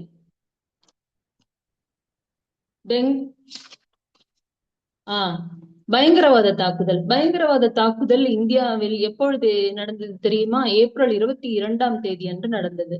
ஜம்மு மற்றும் காஷ்மீரில் உள்ள பகல்காம் அருகே ஆயுதமேந்திய பயங்கரவாதிகள் சுற்றுலா பயணிகள் மீது நடத்திய பயங்கரவாத தாக்குதல். இதில் எத்தனை பேர் இறந்து போயிட்டாங்க தெரியுமா? 26 பேர் கொல்லப்பட்டனர். அந்த ஜனங்க என்ன பாவம் செஞ்சாங்க? அங்க போய் நிம்மதியா ஒரு இடத்துல சந்தோஷமா இருக்கலாம்னு போய் இருந்த இடத்துல பாதுகாப்பு இல்லாம இப்படி ஆயுதமேந்தியவர்கள் முதல்ல குழப்பம் ஏற்பட்டது. அவர்களுக்கு என்ன நடந்தது என்றே தெரியவில்லை. அந்த அளவுக்கு தாக்குதல் ஏற்பட்டது. பிறகு விமான விபத்தும் என்னோட அணியினை சேர்ந்தவர்கள் சொல்லிவிட்டார்கள். அது மிகவும் துயர சம்பவத்திற்கு நிகரானது. என்ன பாவம் செய்தார்கள்? பச்சிளம் குழந்தைகள் எல்லாம் இறந்து போனார்கள் நடுவர் அவர்களே. அப்புறம் இயற்கை பேரிடர்கள். வட இந்தியாவுல வெள்ளப்பெருக்கு நடந்தது ஆகஸ்ட் மாதம். பஞ்சாப், உத்தரகாண்ட், இமாச்சல் பிரதேசத்துல கனமழை காரணமா வெள்ளம், நிலச்சரிவு ஏற்பட்டு 100கணக்கானோர் பலியாயினர். பலத்த சேதமும் ஏற்பட்டுச்சுங்க ஐயா. விபத்துக்கள் அதே மாதிரி அடுத்தது பாத்தீங்கன்னா விபத்துக்கள் மற்றும் தீ விபத்துக்கள் இது சொல்லலாம். யமுனா அதிவேக சாலையில டிசம்பர் 18ஆம் தேதி மதுரா அருகே பல வாகனங்கள் மோதி தீப்பற்றி எரிந்த நிலையில் 19 பேர் உயிர் பலியானார்கள் நடுவர் அவர்களே. அப்புறம் இதே மாதிரி ஆந்திராவிலையும் ஒரு சம்பவம் நடந்தது. ஆந்திரால பேருந்து தீ விபத்து அக்டோபர் 24ஆம் தேதி நடந்தேறியது. கர்னூல் மாவட்டத்துல பேருந்து தீப்பிடித்து எரிந்ததுல 19 பேர் உயிரிழந்தனர் நடுவர் அவர்களே. அதே மாதிரி ஜம்மு அண்ட் காஷ்மீர்ல வெடிப்பு, அது நவம்பர் 14ஆம் தேதி நவ்காம் காவல் நிலையத்துல நடந்த வெடிப்புல 9 பேர் பலியானார்கள். இதெல்லாம் திடீர்னு நமக்கு ஏற்படுறதுனால ஒரு துயரமான சம்பவம். அவங்க எல்லாம் என்ன பாவம் செஞ்சாங்க சொல்லுங்க பாக்கலாம். அதே மாதிரி டெல்லி கார் வெடிப்பு, அது நவம்பர் 10ஆம் தேதி அன்று நடந்தது. டெல்லி செங்கோட்டை அருகே நடந்த கார் வெடிப்புல 15 பேர் பலியானாங்க. இந்த சம்பவங்கள் எல்லாமே 2025ல இத்தனை துயர சம்பவங்கள், இத்தனை பலி வாங்கி இருக்கிறது, உயிர் பலி வாங்கி இருக்கிறது. பிறகு அது மட்டுமா, எப்பொழுதும் நிகழ்ந்து கொண்டிருக்கிறது, இந்த ஆண்டும் நிகழ்ந்திருக்கிறது. 2025ஆம் ஆண்டில் ஒரு துயர சம்பவம், அதுவும் தமிழகத்தில் நடந்தேறியது. வரதட்சணை கொடுமையின் காரணமாக பல உயிர்கள் இங்கே சேதமாய் கொண்டிருக்கிறது. இன்னமும் இது நடந்து ஏறிக்கொண்டேதான் இருக்கிறது. இதனால் படித்தவர்கள், பாமரர்கள் அன்றி எத்தனையோ பேர் இதுக்குள்ளார சிக்கிட்டு உயிரிழப்பு நடந்து கொண்டேதான் இருக்கிறது. அது மட்டுமா, வட இந்தியாவில் ஒரு பெண்ணிற்கு பாதுகாப்பே இல்லை. இத்தனைக்கும் அவர் மருத்துவ கல்லூரியில் படித்து மருத்துவ பணிக்கு மேற்கொண்டிருந்தார். அப்பொழுது அவர் சற்று அயர்ந்து கொஞ்ச நேரம் ஓய்வெடுக்கலாம் என்று போன நேரத்தில் இந்த துயர சம்பவம் நடந்தேறியது. இதெல்லாம் பாதுகாப்பு இன்மையே காரணம் ஐயா. அதே மாதிரி நம்ம கும்பமேளா நடந்தேறதுலயும் பல உயிர் இழப்புகள் நடைபெற்றது. இப்போ ஒரு கூட்டத்துக்கு கூடுறாங்க அப்படின்னா அந்த கூட்டத்தையும் அவங்க நல்ல கரெக்டா வழிமுறை நடத்தி எடுத்துட்டு போகணும். அது இல்லாம எல்லாத்தையும் கூட்டிட்டு திடீர்னு ஏதாவது ஒரு துயர சம்பவம் ஏற்பட்டா அதுக்கு அவங்க பொறுப்பை ஏற்றுக்கணும். பொறுப்பு அதாவது நான் என்ன சொல்ல வரேன்னா, துயர சம்பவம் நடக்காம தடுக்கிற அளவுக்கு அவங்க நிறைய ஏற்பாடுகள் செஞ்சிருக்கணும். அப்படி செஞ்சிருந்தாவே நம்ம இந்த மாதிரி துயர் சம்பவங்கள் ஏற்படுத்தாம தடுத்திருக்கலாம். அநியாயமா இப்படி உயிர் பலி நிகழ வேண்டிய அவசியமே இல்லை ஐயா. அதுதான் என்னுடைய வாதம். இந்த மாதிரி ஒவ்வொரு மாதத்திலும் ஒவ்வொரு இதிலும் இப்படி பல துயர சம்பவங்கள் தான் நடந்தேறி இருக்கிறது. விலைவாசி உயர்வு ஒரு பக்கம், துயர சம்பவங்கள் ஒரு பக்கம். பொதுமக்கள் என்னதான் செய்வார்கள்? எப்படி இந்த மாதிரி இருக்கும் ஒரு துன்பத்தை இன்பமாக எப்படி கருத முடியும் ஐயா? அதனால் 2025 மிகவும் துயர சம்பவங்களை ஏற்று துயரமாக ஆண்டாகத்தான் கருத முடியுமே தவிர இன்பமான ஆண்டாக இதை கருதவே முடியாது ஐயா. அதனால் 2025ஆம் ஆண்டு பெரும் துன்பமே துன்பமே துன்பமே என்று கூறி இந்த வாய்ப்பளித்தமைக்கு நன்றி கூறி விடைபெறுகிறேன். நன்றி, வணக்கம். அருமையாக கருத்துக்களை முன்வைத்தார்கள் திருமதி அகிலா அவர்கள். தான் ஒரு சிறந்த பட்டிமன்ற பேச்சாளர் என்பதை மிக நாசுக்காக தெரிவித்தார். நிறைய விடயங்களை தயார் செய்து கொண்டு வந்திருந்தார். கூட்ட நெரிசல் சாவுகள் பற்றி குறிப்பிட்டார். வெள்ள அபாயத்தால் ஏற்பட்ட மரணத்தை குறிப்பிட்டார். பயங்கர விபத்துகள் நேரிட்டதை பற்றி குறிப்பிட்டார். பயங்கரவாதம் ஏப்ரல் 22 அன்று 26 பேர் கொல்லப்பட்ட செய்தியை குறிப்பிட்டார். விமான விபத்தை பற்றி சொல்லப்பட்டது. செங்கோட்டையிலே நவம்பர் 10 இப்படி தேதி வாரியாக குறிப்பிட்டு விபத்துகளை சொன்னார்கள், துன்பங்களை சொன்னார்கள், உயிரிழப்புகளை சொன்னார்கள். ஒரு கேள்வி கேட்டார்கள், துன்பத்தை கூட இன்பமாக மாற்றிக்கொள்ளலாம் என்று சொன்னால் உயிரிழப்புகளை எப்படி நாம் ஏற்றுக்கொள்வது, அது இன்பமாக மாற்ற முடியுமா என்று கேட்டார்கள். வரட்சணை கொடுமை அது நீண்ட காலமாக இருக்கிறது. இந்த ஆண்டிலே பல உயிர்கள் பறிக்கப்பட்டதை பற்றி சொன்னார்கள். அதே நேரத்திலே ஒரு கேள்வி எழுகிறது, இவர் சொன்ன உயிரிழப்புகள் இந்த ஆண்டிலே மட்டும் நடந்ததா, இதற்கு முந்தைய ஆண்டுகளில் நடந்திருக்கிறதா என்று பார்க்க வேண்டும். உயிரிழப்புகள் தொடர்ந்து பல்வேறு காரணங்களால் சமூக அக்கறையின்மை, அரசு அக்கறையின்மை, மக்கள் பொறுப்பின்மை காரணமாக எல்லாம் கூட நடக்குது. விபத்துகள் என்று எதிர்பாராமல் நடைபெறுவது. ஆனால் தெரிந்தே குற்றத்தில் சிக்கி அவதியுறுவது. கும்பமேளா மரணங்களை பற்றி எல்லாம் குறிப்பிட்டார். இப்படி எண்ணற்ற உயிரிழப்புகளை பற்றி அம்மையார் அவர்கள் தன்னுடைய பேச்சிலே குறிப்பிட்டு சொன்னார்கள். இந்த உயிரிழப்புகள் எல்லாம் துன்பங்கள் இல்லையா, இவை இன்பங்களா என்ற கேள்வியை முன்வைத்திருக்கிறார்கள். ஆனா ஒரு செய்தி சொன்னாங்க, எனக்கு கூட புரியாத ஒரு செய்தி. எனக்கு ஒரு 70 வயசு ஆகுது. இந்த 70 வயசுல தேங்காவை மூட்டையா வாங்கியிருக்கிறேன்.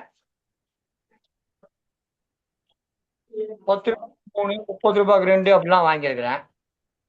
ஒன்னொன்னா கூட வாங்கியிருக்கிறேன். பெருசு சிறுசுன்னு பார்த்து விலையை மாத்தி மாத்தி சொல்லுவாங்க. பெருசுனா விலை அதிகமா சொல்லுவாங்க, சிறுசுனா விலை கம்மியா சொல்லுவாங்க.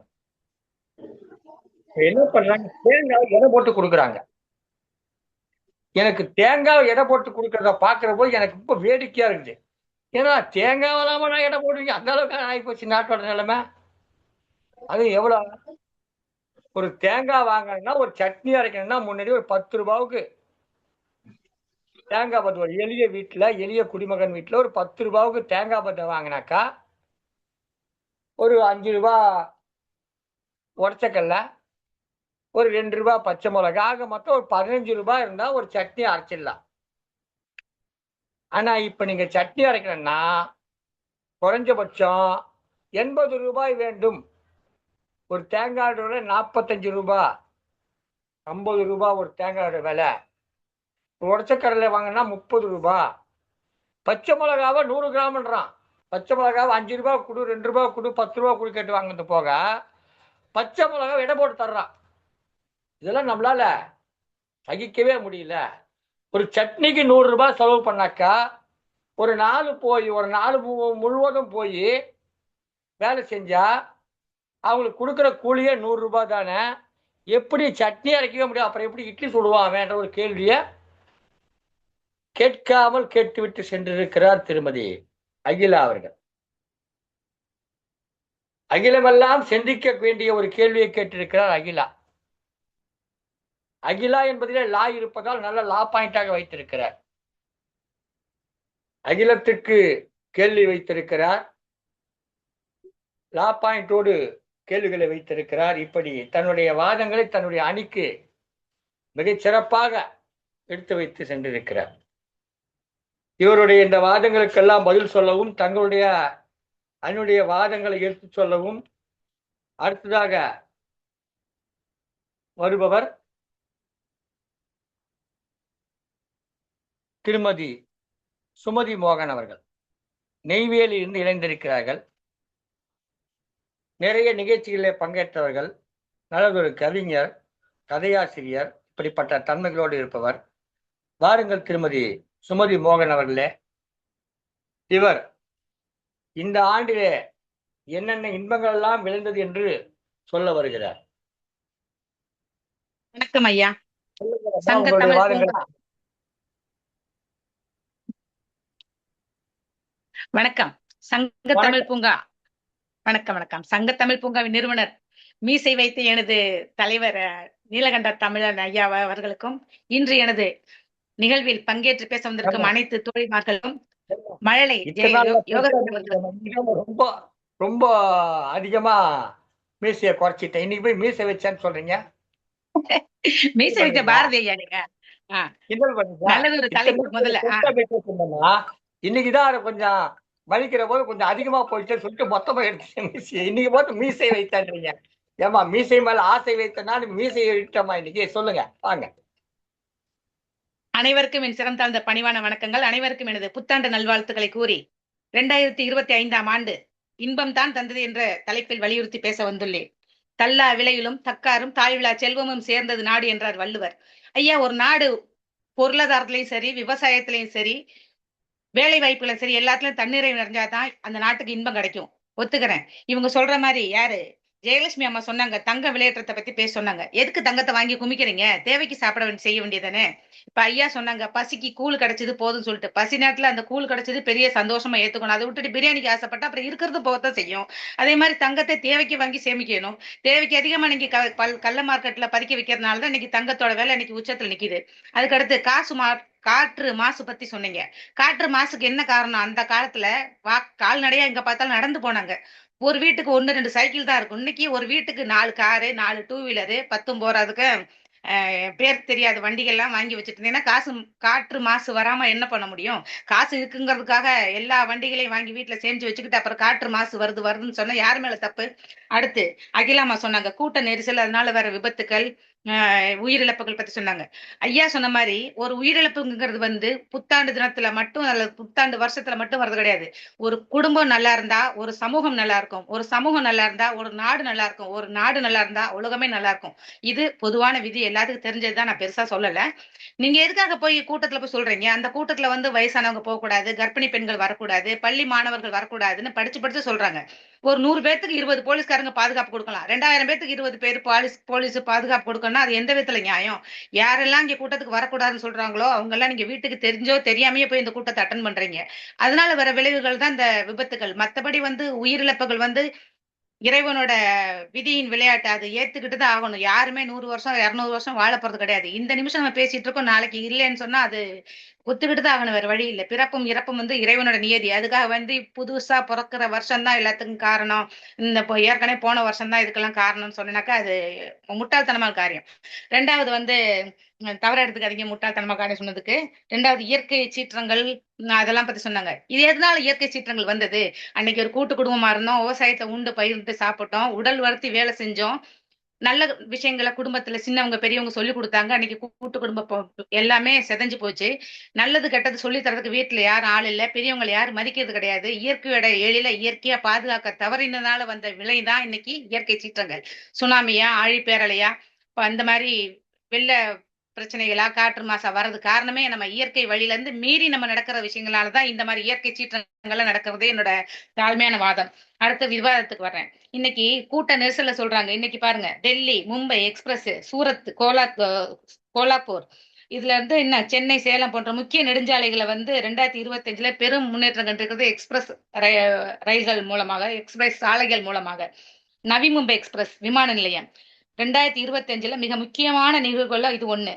நவி மும்பை சர்வதேச விமான நிலையம். இது மும்பை மற்றும் அதன் சுற்றுப்புற பகுதியில் உள்ள பயண நெரிசல்களை குறிப்பா தவிர்க்க உதவுகிறது, குறைக்கவும் உதவுகிறது. அடுத்த மெட்ரோ ரயில் விரிவாக்கம் மூலமா, 3 அக்வா லைன் மூலமா, டெல்லி விரிவாக்க சாலை UER2 சொல்றது 2025 மன்னிக்கணும், பொதுமக்களின் பயன்பாட்டுக்கு ரொம்ப அற்புதமா உதவிட்டு இருக்குதுங்க. இது மட்டும் கிடையாது, பொருளாதார வளர்ச்சியில IMF 6.3% இருந்து 6.8% வரை உயர்ந்தது நம்மளுக்கு சந்தோஷமான விஷயம் கிடையாதா? இது சந்தோஷம் கொடுக்குற விஷயம் இல்லையா என்ன?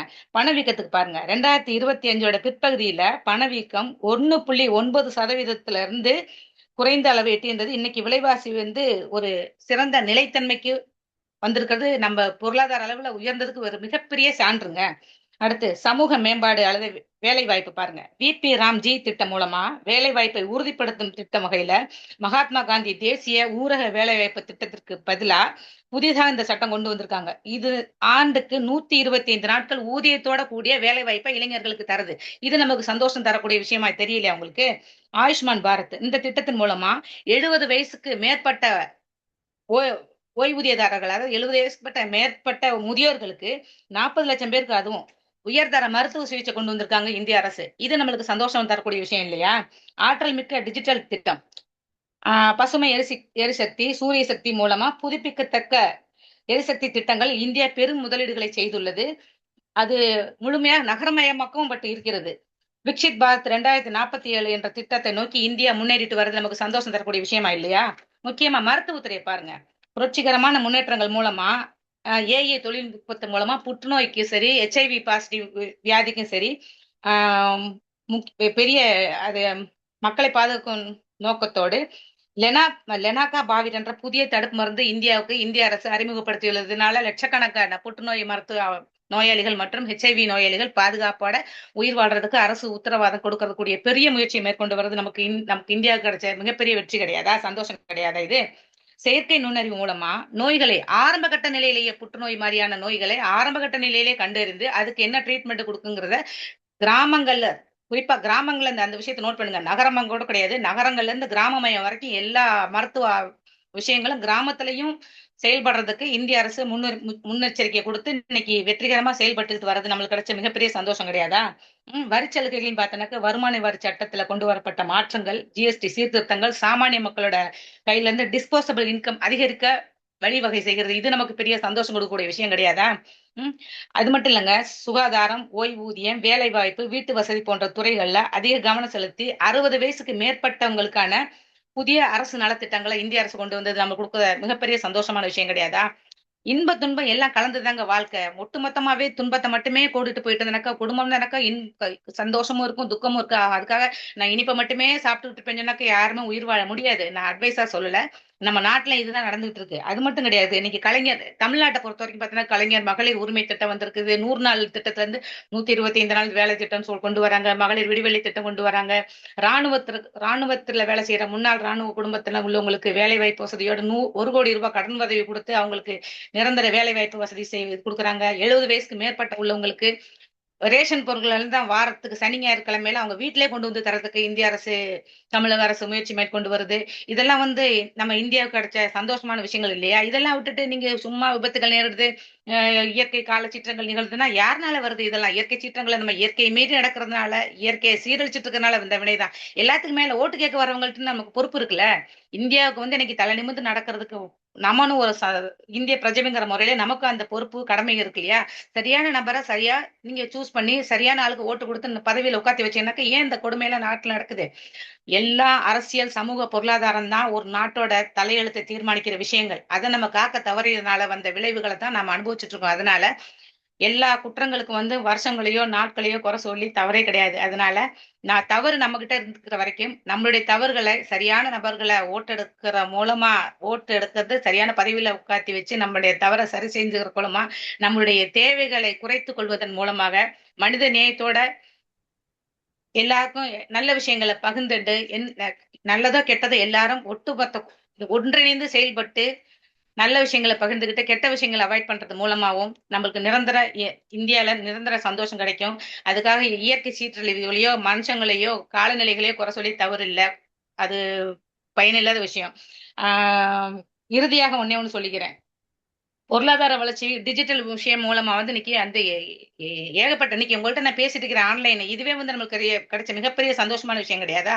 டிஜிட்டல் ஆன்லைன் பிசினஸ் பண்றாங்க, ஆன்லைன் எஜுகேஷன் சொல்றாங்க, ரோபோட்டிக் சர்ஜரி, நிறைய விஷயங்கள் சொல்லிட்டே போலாங்க. தொழில்நுட்ப விஷயத்திலேயே ஆகட்டும், சின்ன சின்ன பின்னடைவுகள், சவால்கள், எதிர்நீச்சல்கள் இருந்தாலுமே இன்னைக்கு பொருளாதாரத்திலே ஆகட்டும், விளையாட்டுத் துறையில ஆகட்டும், மகளிருக்கான மேம்பாட்டுத் துறையில ஆகட்டும், மாணவர்களுடைய கல்விக்கு மடிக்கணினி அது எதுவும் தராங்க, அது வேற விஷயம்.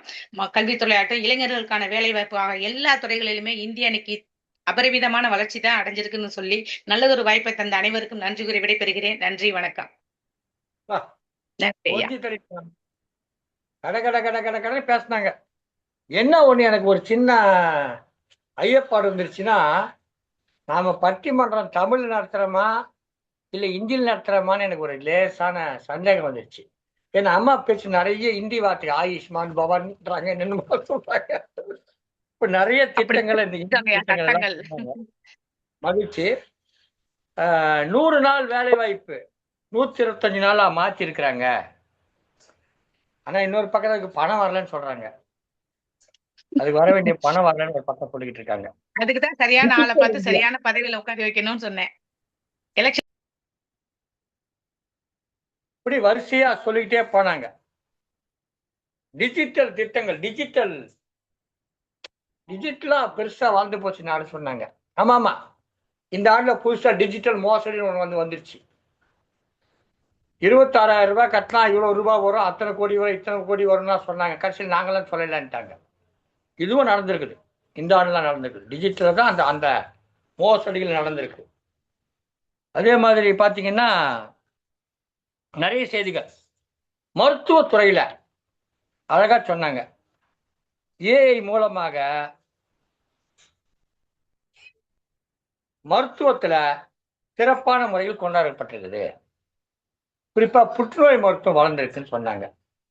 HIV பாசிட்டிவ் அது முடிஞ்சு போச்சம்மா, அதெல்லாம் 2000 முடிஞ்சு போச்சு. இந்த மாதிரி தான் HIV பாசிட்டிவ்.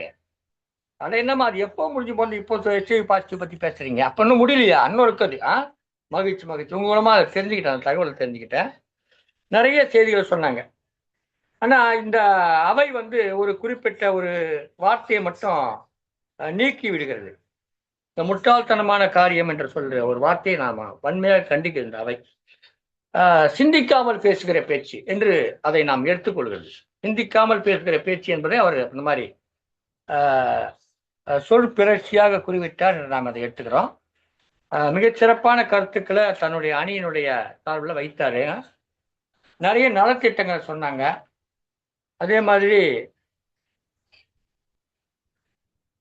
வீட்டுக்கு 4 வண்டியை வாங்கி வச்சுக்கிட்டு மாசு பெருகிடுச்சுன்னா எப்படி? நீங்க எதுக்கு 4 வண்டி வாங்குறீங்க? காசுக்குதுன்றக்கா வீடு மொத்தமா வண்டி வாங்கி வச்சுப்பீங்களா? ஆளுக்கு ஒரு வண்டி வாங்கி வச்சுப்பீங்களா என்று ஒரு கேள்வி கேட்டாங்க. அது நியாயமான கேள்வி. IMF பத்தி பேசினாங்க. 2025 1.9% பற்றி பேசினாங்க. விலைவாசி நிலையா நிக்குது, அது உயரல, நிலையா நிக்குதுன்னு சொல்லி பேசினாங்க.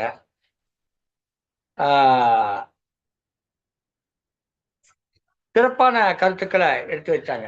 முக்கியமான ஒரு கருத்து எனக்கே தோணுச்சு.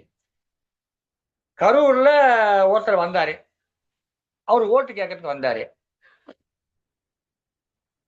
ஓட்டு உரிமை 18 வயசுக்கு மேல. 18 வயசுக்கு மேல ஓட்டு உரிமை இருக்கிற போது நீ எதுக்கு குழந்தைய கொண்டு போன கேட்கறாங்க. கேள்வி நியாயமான கேள்வி தானே. குழந்தைக்கு அந்த ஓட்டு உரிமையான சம்பந்தம் இருக்குது. அவரு ஓட்டு கேட்க தான் வந்தார். அவர் வேற எதுக்கும் வரல.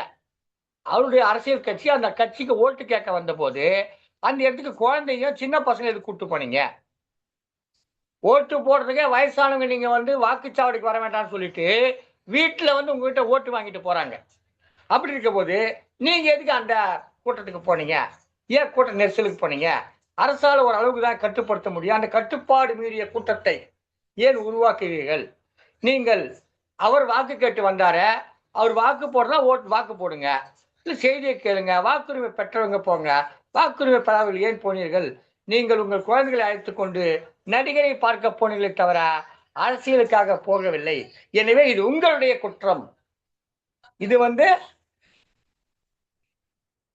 இந்த ஆண்டினுடைய குற்றம் கிடையாது, அந்த நிகழ்ச்சிக்கு வந்தவங்களுடைய குற்றம். உனக்கு என்ன வேலை? 3 வயசு குழந்தைங்க 1.5 வயசு குழந்தைங்க என்ன ஓட்டு உரிமையா இருக்குது? அதுக்கு என்ன இருக்கு அவசியம் இருக்குது? அது எதுக்கு கூப்பிட்டு போறீங்க? சரி, 1.5 வயசு குழந்தை நடிகரை பார்த்தா அதுக்கு புரியுமா என்ற கேள்விகள் எல்லாம் மிக நுட்பமான கேள்விகளை கேட்டிருக்காங்க. எதிரணி சார்பில் இப்போ பேச வர்றவங்க திருமதி சுதாமா பேசணும்னு நினைக்கிறேன். அடுத்ததா பேச வர்றவங்க எதிரணி சார்பில் திருமதி சுதா பெரிய குளத்திலிருந்து இணைஞ்சிருக்காங்க. அவங்களை அழைப்பதற்கு முன்பாக இன்பமே என்ற அணியிலிருந்து 3 பேர் பேசி முடிச்சிருக்காங்க.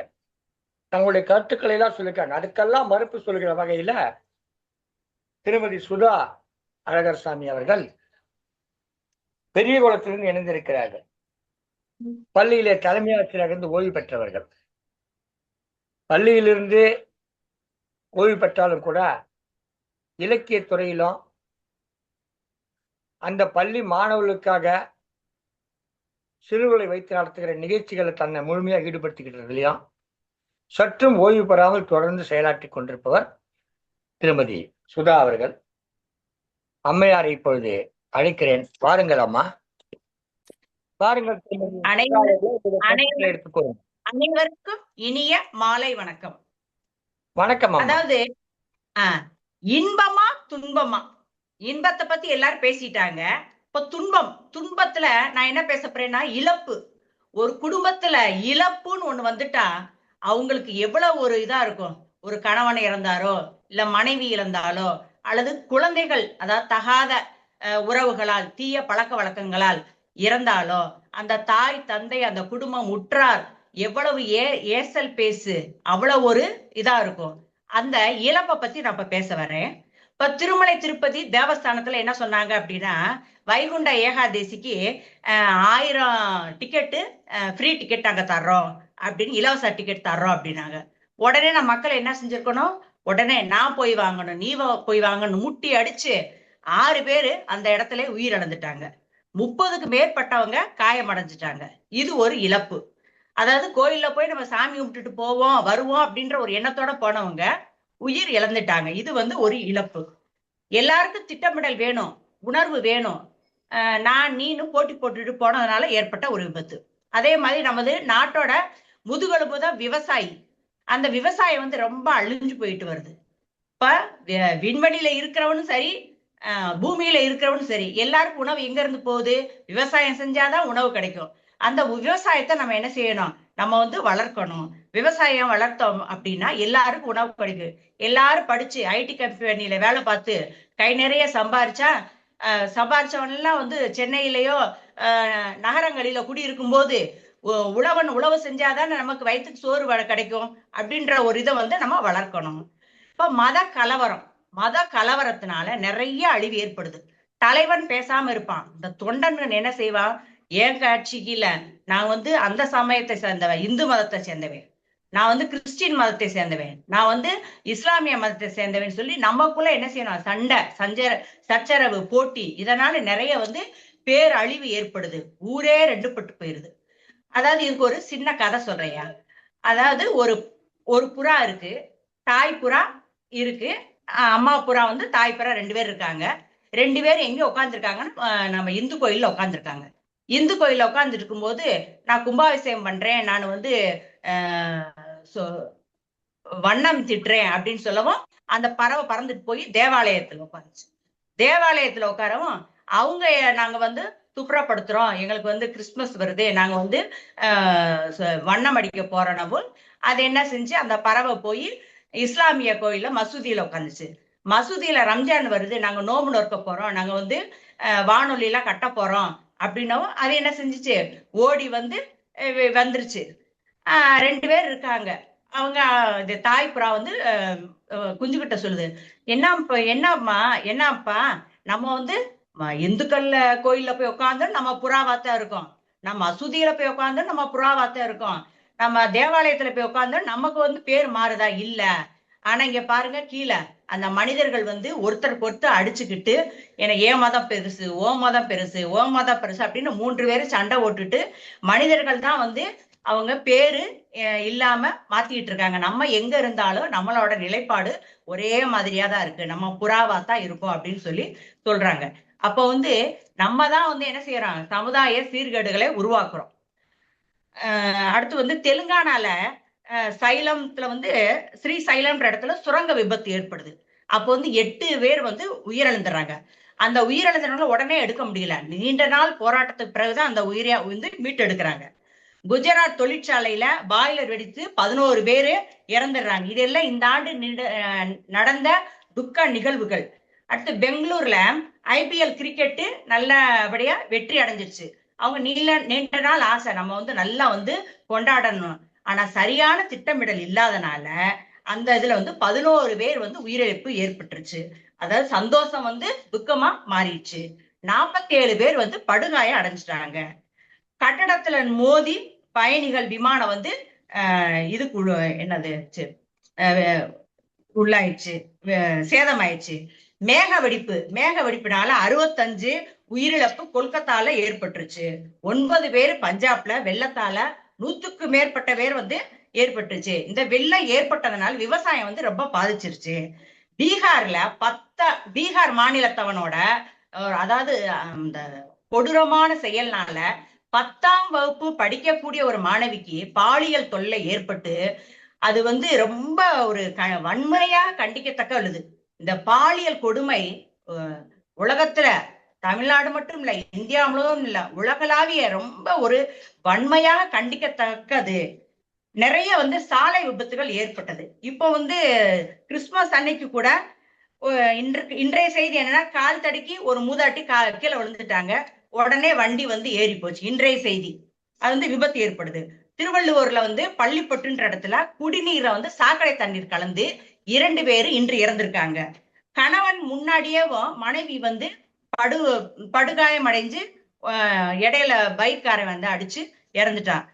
இப்ப திருச்சியில இருந்து சென்னைக்கு போற வழியில எஸ்ஜிடிசி பஸ்ஸும் காரும் ஏற்பட்டு இப்போ வந்து நிறைய 10 பேருக்கு மேல காயம் ஏற்பட்டது. ஆனா உயிரிழப்பு ஒன்னொன்னா இப்போ வந்து கூடிக்கிட்டே தான் வருது. இது வந்து ஏற்படுது. ஏர் இந்தியா விமானம் வந்து விபத்து. தீவிரவாதிகளோட தாக்குதலால ஜம்மு காஷ்மீர்ல ஆபரேஷன் சிந்து அப்படின்ற ஒரு நிகழ்வு ஏற்படுத்தினாங்க. காசால வந்து உக்ரைன் போர் ஏற்பட்டுச்சு. பேரிடர்கள் பாதிப்பு அதிகம் ஏற்படுது. தங்க விலை வந்து நிறைய உயர்வு. தங்க விலை அவங்க சொன்னாங்க எதுக்கு சேர்த்து வைக்கணுமா? தங்க விலை வேணும் இல்ல, காதுக்கு மூக்கு கூட போடாம ஒரு சிறு தொழில் செய்யறவன் எப்படி வந்து நம்ம வந்து குழந்தைய கல்யாணம் பண்ணி கொடுக்க முடியும்? தங்கம் வேணும். அது வந்து முதலீடு. இல்லாத காலத்துல வறுமை ஏற்படுற காலத்துல அந்த தங்கத்தை வித்து அவன் ஒரு பொருள் செஞ்சு அவன் வந்து வாழ்க்கையில ஒரு சிறு தொழில் செஞ்சு அவன் வந்து முன்னேறிக்கலாம். அதே மாதிரி இந்த எஸ்ஐஆர் படிவம், அதுல வந்து நிறைய பேர் வந்து மன உளைச்சலுக்கு ஆளாகி உயர் அதிகாரிகள் அதுலயும் இறந்து போயிருக்காங்க. கரூர்ல அதுல வந்து உயிரிழப்பு, அதாவது இந்த வருடத்துல ஏற்பட்டதுனால அந்த சம்பவத்தை சொல்றேன். அதே மகா கும்பமேளாலையும் நிறைய பேர் இறந்திருக்காங்க. 14 வயது சிறுமிய இப்ப 2 நாளைக்கு முன்னாடி நடந்த நிகழ்வு, 14 வயது சிறுமிய கர்ப்பமாக்கியிருக்கான். இந்த கொடூரம் என்ன எதை கொண்டுதான் போடுறதுன்றே தெரியல. டெல்லியில கார் விபத்துனால 15 பேர் உயிரிழப்பு. அதே மாதிரி மதுவுக்கு அடிமை, போதை பழக்க வழக்கங்களுக்கு அடிங்க. சிறு பிள்ளைகளுக்கு வந்து சுய ஒழுக்கம் வேணும். சுய ஒழுக்கம், சுய மரியாதை, இந்த ஈகோ வந்து சின்ன வயசுல இருந்தே அதை வளர்த்துறாங்க. அதனாலதான் பேரழிவு நிறைய ஏற்படுது. மது பாட்டிலோட விலையில வந்து 2 ரூபாய் கூட சொன்னாங்களாம். அதுக்காக தந்தையும் மகனும் அந்த கடையில போய் அவரை போய் தாக்கியிருக்காங்க. இதெல்லாம் வந்து என்ன சொல்றது? அகமதாபாத்ல விமானத்துல சிக்கி 275 பேர் உயிரிழத்திருக்காங்க. பத்தி தொழிற்சாலையில தீ வந்து ஏற்பட்டு அதுல வந்து நிறைய வந்து இது ஏற்பட்டிருக்கு. அப்ப வந்து நம்ம என்ன செய்யணும் அப்படின்னா, எல்லாருமே சமுதாயத்தோட மேல விழிப்புணர்வோட இருக்கணும். சமுதாயத்து மேல நம்பிக்கை இருக்கணும். சமுதாயத்தை உணர்ந்துக்கணும். நம்ம இந்த சமுதாயத்துலதான் இருக்கோம். குழந்தைகளுக்கு சிறு வயசுல இருந்தே நல்ல பழக்க வழக்கங்கள் சொல்லி கொடுத்து நம்ம வந்து நல்லபடியா இருக்க செய்யணும். இதனால வந்து இந்த வருடத்துல இத்தனை துன்பங்கள் ஏற்பட்டதுனால துன்பமே 2025ஆம் ஆண்டு துன்பமே என்று என் அணியை நிறைவு செய்கிறேன். வாய்ப்புக்கு நன்றி, வணக்கம்.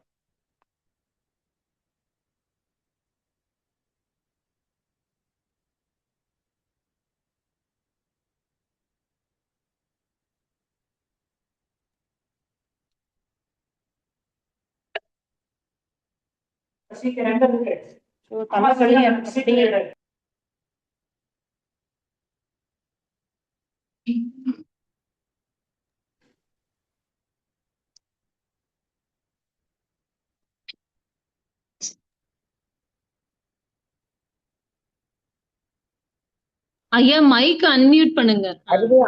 அருமையாக பேசினார்கள், அருமையான உரை கொடுத்தார்கள்.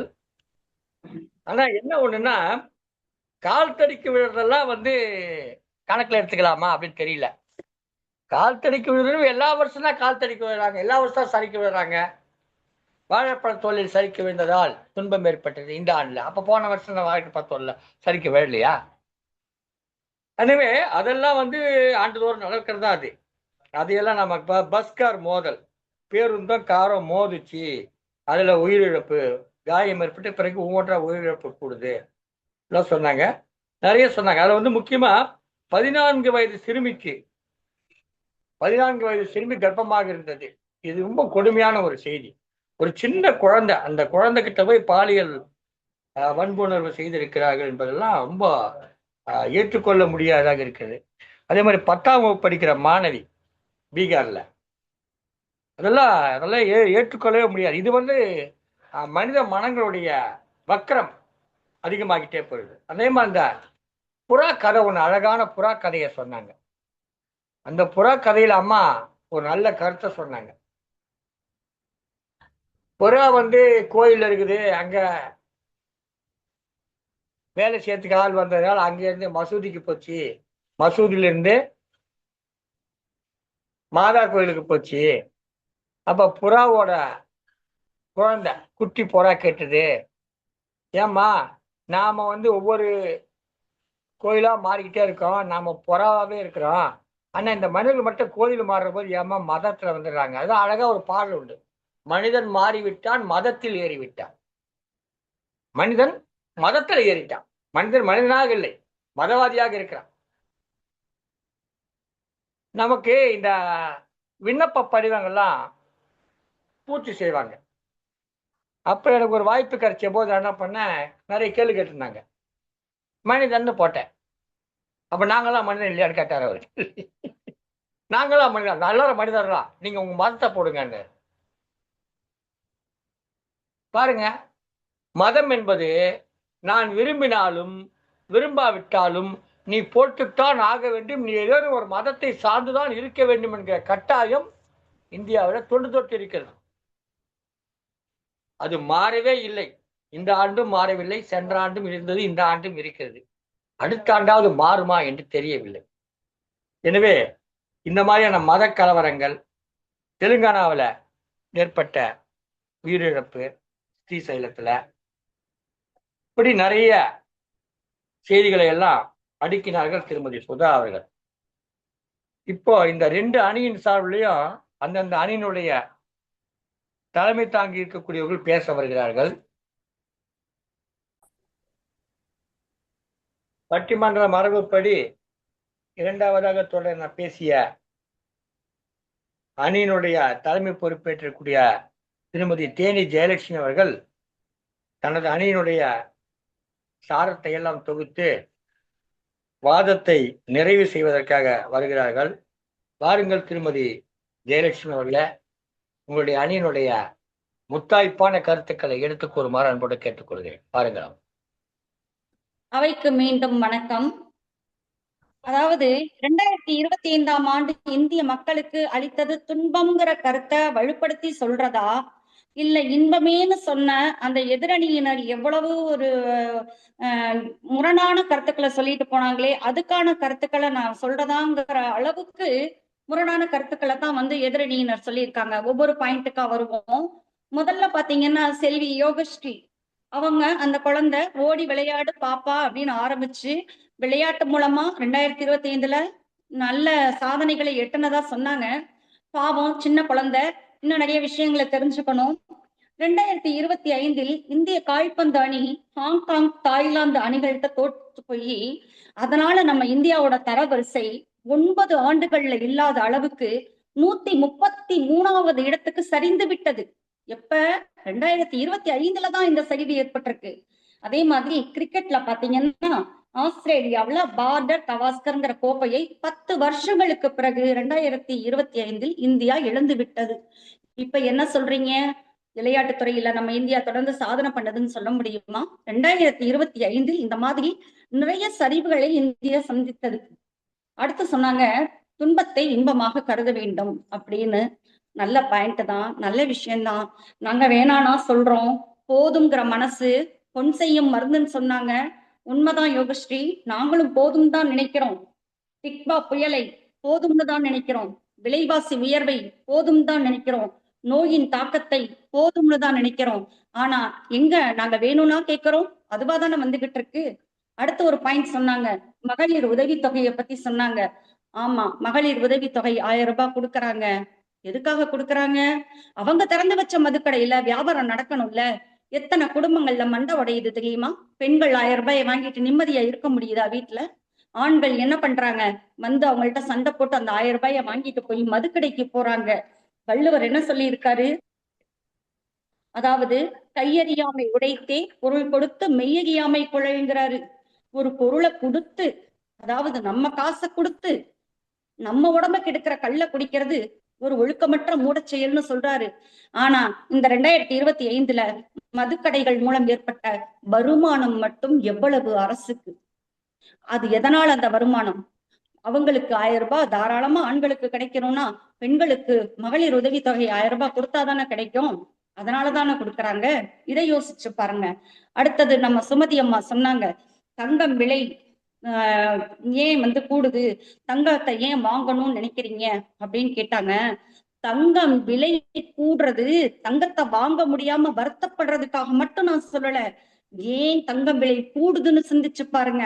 பண மதிப்பு எங்க குறையுதோ அப்பதான் தங்கம் விலை கூடுது.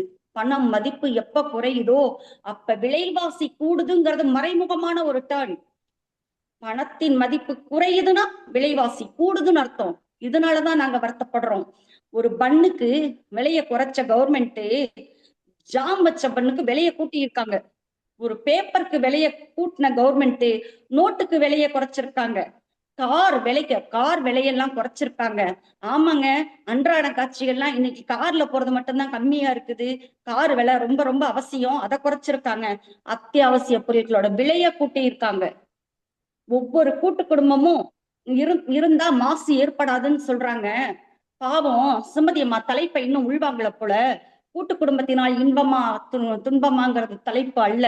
2025 நமக்கு தருவது இன்பமா துன்பமா, இதுதான் தலைப்பு. கூட்டு குடும்பமா இல்லாம தனி குடும்பமா வந்ததுனாலதான் காட்டுத்தீ பரவுச்சா? தென்கொரியாவுல காட்டுத்தீ, நிலநடுக்கம் ஏற்பட்டுச்சு.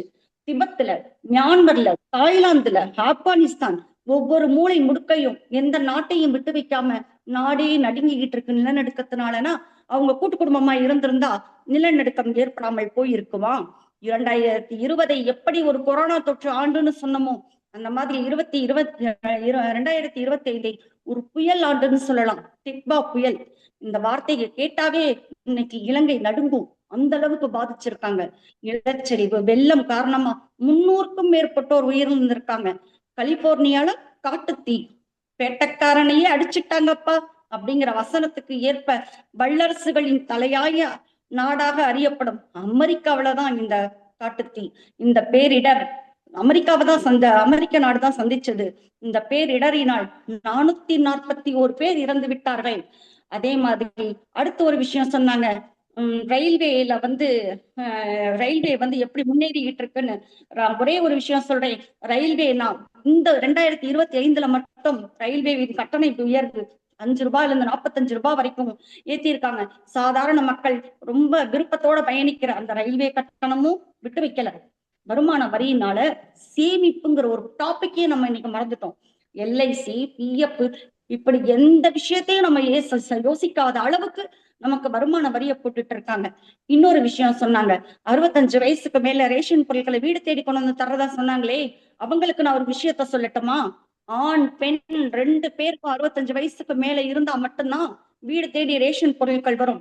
இந்த 2 பேர்ல இந்த காலத்துலதான் 5 வயசு 3 வயசு வித்தியாசத்துல திருமணம் பண்றோம். அந்த காலத்துல 10 வயசு 15 வயசு வித்தியாசத்துல திருமணம் பண்ணாங்க. ஒரு ஆணுக்கு 65 வயசுங்கிறப்ப அந்த குடும்ப தலைவிக்கு 55 வயசாதான் இருக்கும். அப்ப 10 வருஷம் வித்தியாசத்துலங்கிறப்ப ஒருத்தருக்கு 60 வயசுக்கு கம்மியா இருந்தா கூட அந்த வீட்டுக்கு ரேஷன் பொருட்கள் வர்றது இல்லைங்க ஐயா. நடுவர் அவர்களே, நீங்க இதை நோட் பண்ணுங்க. இப்படி இருக்கிறப்ப எப்படி இந்த 2025 இந்த புது திட்டத்தின் மூலமாக எல்லா முதியவர்களும் பயனடைகிறார்கள் நம்ம சொல்ல முடியும்? அடுத்ததா தொழில்நுட்பத்தை பத்தி பேசினாங்க. தொழில்நுட்பத்தினால வளர்ச்சின்னு சொன்னாங்க. தொழில்நுட்பத்துல கர்நாடக மாநிலத்துல பானிபூரி போட்டு வித்துக்கிட்டு இருந்த ஒருத்தன் போன்பேல தொழில்நுட்பத்தை பயன்படுத்தினதுக்காக லட்சக்கணக்கில் வரி கட்டணும். இன்னைக்கு போன்பேவை பயன்படுத்துறதுக்கே மக்கள் அஞ்சற அளவுக்கு நம்ம என்ன வரவு பண்றோம், என்ன செலவு பண்றோம், அது எல்லாமே போன்பேல. 10 ரூபாய் டீ குடிச்சா கூட போன்பேல பண்ற அளவுக்கு தொழில் வளர்ச்சி வேணா அடைஞ்சிருக்கலாம். அதன் மறைமுக தாக்கம் என்னங்கிறது உணரணும்.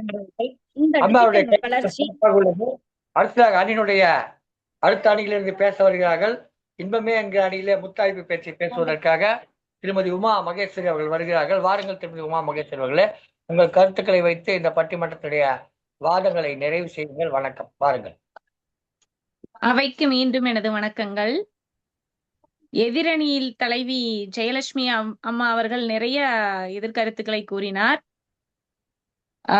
பொருளாதாரம் மேம்பாடு இல்லை அப்படின்னு, பொருளாதாரத்துக்கும் தங்கத்துக்கும் அதாவது அடிப்படை தேவைகளை பத்தி தான் ஐயா நான் சொன்னேன். பொருளாதாரத்துல அடிப்படை தேவைகளுக்கு தான், அதாவது அந்த ஜிஎஸ்டி லிஸ்ட் எடுத்து பாத்தீங்கன்னா, நிதியமைச்சர் நிர்மலா சீதாராமன் அந்த ஜிஎஸ்டி இதெல்லாம் பாத்தீங்கன்னா பால், பிஸ்கெட், இனிப்பு வகைகள் எல்லாமே உணவுப் பொருட்கள் முதற்கொண்டு வரி குறைச்சிருக்காங்க ஐயா. இப்ப இந்த 4 வருஷத்துல அந்த வரியினுடைய தாக்கத்தினால சாமானிய மக்கள் கூட அந்த உணவு இதுக்கு கூட கஷ்டப்பட்டாங்க. ஆனா இப்ப அந்த ஜிஎஸ்டி 2.0னால மக்கள், சாமானிய மக்கள் பயனடைஞ்சிருக்கிறாங்கன்னு தாங்க ஐயா நான் சொல்லுவேன். அத வந்து என்னுடைய வந்து தன்னை எதிர்ல இருக்கிற ஜெயலட்சுமி அம்மா அவர்கள் வந்து ஏத்துக்கணும்னு என்னுடைய தாழ்மையான வேண்டுகோளுங்க ஐயா. அதுக்கப்புறம் காற்று பத்தி சொன்னாங்க. காற்று மூலமா வந்து மூச்சு இதாகுது. அது நம்ம மக்கள் தானுங்க ஐயா. அந்த காற்று மாசுபடுத்துறதே மக்கள் தானுங்க ஐயா. அது வந்து காலநிலையினுடைய தாக்கத்தினாலுங்க தவிர நம்மளுடைய மக்கள் கிட்டயும் மாற்றங்கள் வந்து வரணும். மக்கள் கிட்டயும் மாற்றங்கள் வந்தாதாங்க ஐயா அதெல்லாம் மாத்த முடியும். இன்னொன்னு இந்த ஏஐ 171 பிளேன் கிரேஷ் பத்தி, அந்த விமான விபத்தை பத்தி நல்லா சொன்னாங்க. அதுல 260 பேர் இறந்தாங்க ஐயா. உண்மைதாங்க. அது வந்து அதாவது விமான விபத்து வந்து இந்த வருடம் மட்டும்தான் நடந்ததுன்னு இப்ப நம்மளுக்கு வந்து அதிகமான பலி எண்ணிக்கை இருந்ததுனால இந்த ஆண்டு பெரிதா தெரியுதே தவிரங்க ஐயா, நிறைய ஆண்டுகள் இதுக்கு முன்னாடியும் நிறைய ஆண்டுகள் வந்து விமான விபத்துகள் நடந்துட்டு தாங்க ஐயா இருந்துச்சு. அப்பவும் வந்து நாம அந்த விமானத்துல இனி போகாம இருக்க போறது இல்லைங்க. அந்த செயல்பாடை வந்து பண்ணாம இருக்க முடியாதுங்க. பிறப்புன்னு ஒண்ணு இருந்தா அது இறப்புன்னு ஒண்ணு இருக்குதாங்க ஐயா செய்யும். ஒரு சில விபத்துக்கள் வந்து நம்ம ஏத்துக்கொள்ளத்தாங்க ஐயா வேணும். அதே 260 பேர் இறந்ததுல 2 பேர் எப்படிங்க ஐயா அதிர்ஷ்டவசமா உயிர் தப்பிச்சாங்கல்ல, அதை வந்து நம்ம சந்தோஷமா எடுத்துக்கணும் இல்லைங்க ஐயா. 11வது சீட்ல உட்காந்துட்டு இருந்த விஸ்வகுமார் ரமேஷ் அப்படின்னு பிரிட்டிஷ் சேர்ந்தவர் வந்து உயிர் பழைச்சாருங்கல்ல ஐயா. அது ஒரு நல்லது தானே. இன்னொரு ஒரு பொண்ணு வந்து தவற விட்டுருச்சுங்க ஐயா. அந்த விமானத்தை வந்து தவற விட்டுருச்சு லேட்டா போனதுனால. அது லேட்டா போனதுனால வந்து லேட் ஆகாம இருந்துச்சுங்க. இல்லைன்னா அது வந்து டெத்துக்கு போயிடும். அது ஒரு நல்ல விஷயம் தாங்க ஐயா. அந்த பொண்ணு வந்து தப்பிச்சதும் அதிர்ஷ்டவசமா தப்பிச்சதும் வந்து ஒரு நல்ல விஷயம் தாங்க ஐயா. அதையும் நாம வந்து ஒரு இன்பமா எடுத்துக்கலாமே, இந்த வருஷத்தினோட இன்பமா எடுத்துக்கலாமே. அப்பேற்பட்ட விபத்துலயும் இவங்க 2 பேரும் தப்பிச்சிருக்கிறாங்க அப்படிங்கறது எந்த விமான விபத்துலயுமே யாருமே தப்பிச்சது இல்லைங்க ஐயா. எனக்கு தெரிஞ்சு விமான விபத்துல தப்பிச்சது இந்த வருஷத்துலதான் தப்பிச்சவர் அவர் ஒருத்தர்னு சொல்லி நம்ம தகவல் கேள்விப்பட்டிருக்கிறோங்க. கூட்ட நெரிசல், இந்த ஐபிஎல் கிரிக்கெட் இத கரூர் இதெல்லாம் சொன்னாங்க. கூட்ட நெரிசல்னா நம்ம எதுக்குங்க ஐயா சொன்ன மாதிரி சின்ன குழந்தைங்களையெல்லாம் கூட்டிட்டு அவ்வளவு பெரிய கூட்டத்துக்கு போகணும். ஒரு அறை இருக்குது அப்படின்னா அந்த அறைக்கு மேல நம்மளா போய் அதுல அடைச்சுக்கிட்டு எனக்கு உயிர் போயிடுச்சு பலியாயிடுச்சு அப்படின்னு சொன்னா அது எப்படிங்க ஐயா? அது நம்மளுடைய குற்றம் தானுங்க ஐயா. அதுக்கு இந்த வருஷம் என்ன பண்ணுச்சுங்க ஐயா? 2025 என்ன பண்ணுச்சுங்க ஐயா? அது ஒரு நம்பர் தானுங்க. அது என்னங்க ஐயா பண்ணுச்சு? கும்பமேளா சொன்னாங்க. கும்பமேளா கூட்டத்துல மோனலிஷான்னு ஒரு பொண்ணுங்க ஐயா, வெறும் ஊசி பாசிமணி வித்துட்டு இருந்த ஒரு பொண்ணுதான். அந்த பொண்ணு அந்த அதாவது கும்பமேளாவும் குறிஞ்சி பூவும்னு சொல்லுவாங்க. அந்த கும்பமேளாவும் குறிஞ்சி பூவும் அந்த வரிக்கு இணங்குன மாதிரி அந்த பொண்ணுடைய கண்ணழக பார்த்தே இப்ப ஹாலிவுட் படத்துல கூட நடிக்கிற அளவுக்கு அந்த பொண்ணுக்கு வாய்ப்பு கிடைச்சிருக்குதுங்க இந்த வருஷத்துலதான். தி டைரி ஆஃப் மணிப்பூர் அப்படிங்கிற திரைப்படத்துல அந்த பொண்ணு வந்து இப்ப நடிச்சிட்டு இருக்குதுங்க ஐயா. அது போக நிறைய விளம்பரம் இது மாதிரியான நடிப்புக்கெல்லாம் வந்து அதுக்கு வாய்ப்பு காத்துக்கிட்டு இருக்கு. இது ஒரு நல்ல விஷயம் தானுங்க ஐயா. அதையும் நல்லதை எடுத்துக்கலாம். திருப்பதியில கூட்டத்துல வந்து மக்கள்கள் இறந்தாங்க அப்படின்னு சொன்னாங்க. திருப்பதியிலயும் அப்படிதான். இவ்வளவு சீட் அலாட் பண்ணிருக்கிறாங்கன்னா அந்த சீட் அளவுக்கு தாங்க ஐயா நம்ம போகணும். அதை விடுத்து நாமளா சும்மா புக் பண்ணி வந்து அதிகமான பேர் போய் இறப்புக்கு வந்து அவங்க பொறுப்பு இல்லைங்க இல்லைங்க ஐயா. அடிப்படை விலைவாசிகளுக்கு தகுந்த மாதிரி பொருளாதாரம் நலிவுன்னு சொல்றாங்க. இப்ப இந்த காலத்துல இப்போ நீங்க தேங்காய் சட்னி பத்தி சொன்னீங்க ஐயா. நீங்க ஒரு நடுத்தர குடும்பத்திலையும் கூட பாருங்க, இப்ப ஹோட்டல்ல போய் ஒரு சர்வசாதாரணமா 2000 3000 செலவு பண்ற அளவுக்கு வந்து பொருளாதாரம் வளர்ந்துட்டு தாங்க ஐயா இருக்குது. சோ அதனால நம்ம பொருளாதாரம் வந்து மேலும் வளர்ச்சி அடைஞ்சிட்டு தான் இருக்குதுன்னு சொல்லுவேங்க ஐயா நானு. அதாவது இன்னொன்னு அந்த திம்மக்கா அம்மா அவர்கள் இறந்ததை பத்தி நீங்க சொன்னீங்க ஐயா. 114 வயசுல நான் சொன்னது எனக்கு புரியலன்னு சொல்லி. அதாவது மானிடரா பிறந்தாலே எப்படியுமே அதாவது 6லயும் ஜாவு 100லயும் ஜாவுன்னு சொல்லுவாங்க இல்லைங்க ஐயா.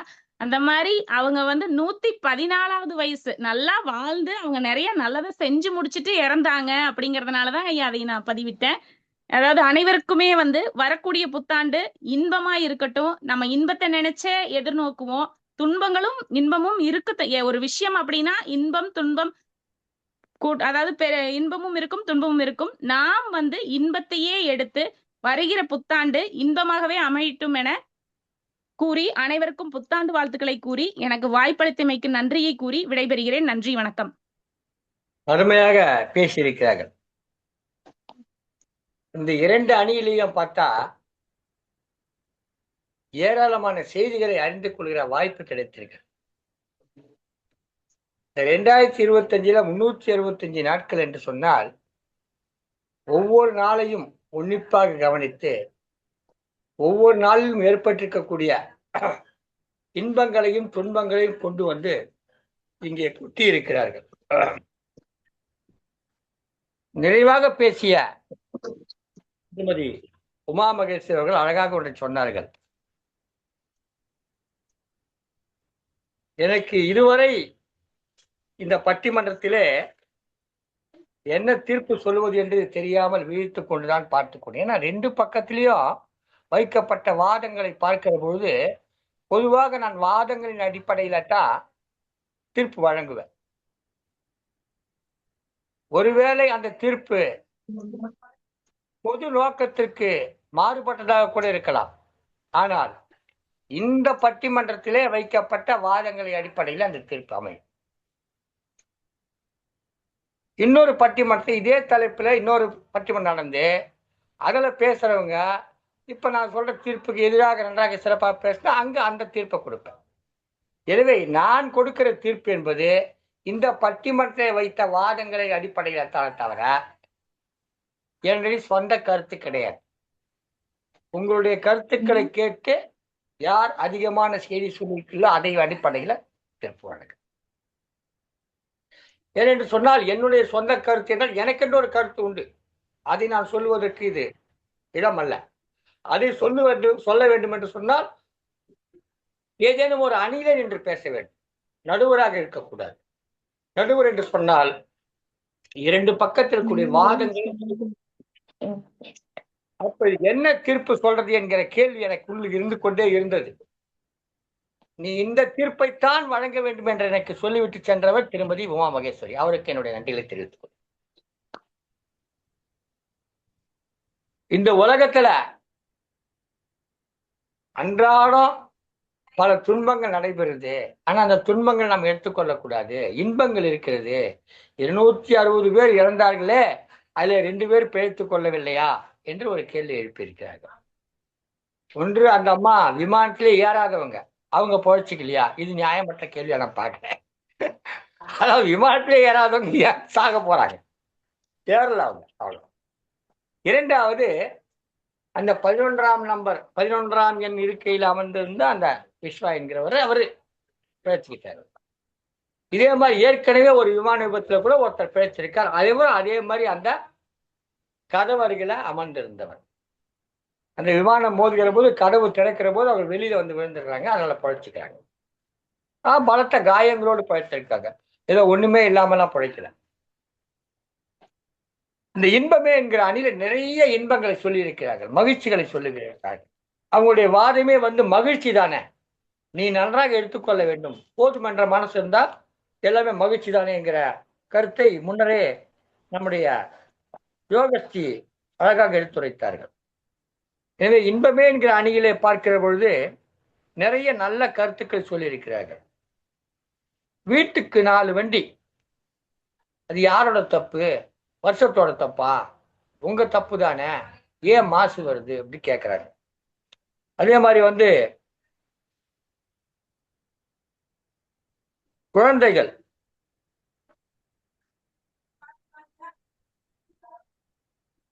நடிகரை ஏன் பார்க்க வந்தார்கள் என்ற ஒரு கேள்வி. இப்படி நிறைய கேள்விகள்லாம் வைக்கப்பட்டது. நீங்க சொல்லக்கூடிய துன்பத்துக்கு மாறான கருத்துக்களை அவர் வைத்திருக்கிறார். இந்த ஆண்டிலே பல்வேறு நலத்திட்டங்கள் வந்திருக்கின்றன என்ற கருத்தை வைத்திருக்கிறார்கள். இவையெல்லாம் மிகுந்த ஏற்புடையதாக தெரிகிறது. ஒரு வரி குறைப்பின் மூலமாக உணவுப் பொருட்களுடைய விலை, அத்தியாவசிய பொருட்கள் என்று சொல்லக்கூடிய பால் போன்ற உணவுப் பொருட்களுடைய விலை குறைந்திருக்கிறது வரி குறைப்பின் காரணமாக என்ற கருத்துக்களை எடுத்து வைத்திருக்கிறார்.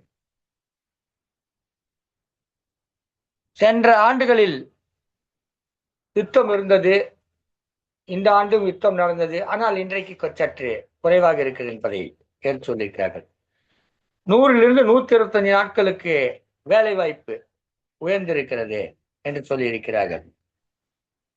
இராணுவத்திலே இருப்பவர்களுக்கு, முன்னாள் இராணுவத்தினருக்கு வேலை வாய்ப்புகளில் முன்னுரிமை கொடுக்கப்பட்டது. இப்ப நிறைய இன்பமான செய்திகளை எடுத்து சொல்லியிருக்கிறார்கள். இவர்கள் சொல்லியிருக்கக்கூடிய செய்திகளிலிருந்து பார்க்கிற போது இயற்கை இயற்கையை நாம் எதிர்த்து கொண்டே செயல்பட்டு கொண்டிருக்கிறோம்.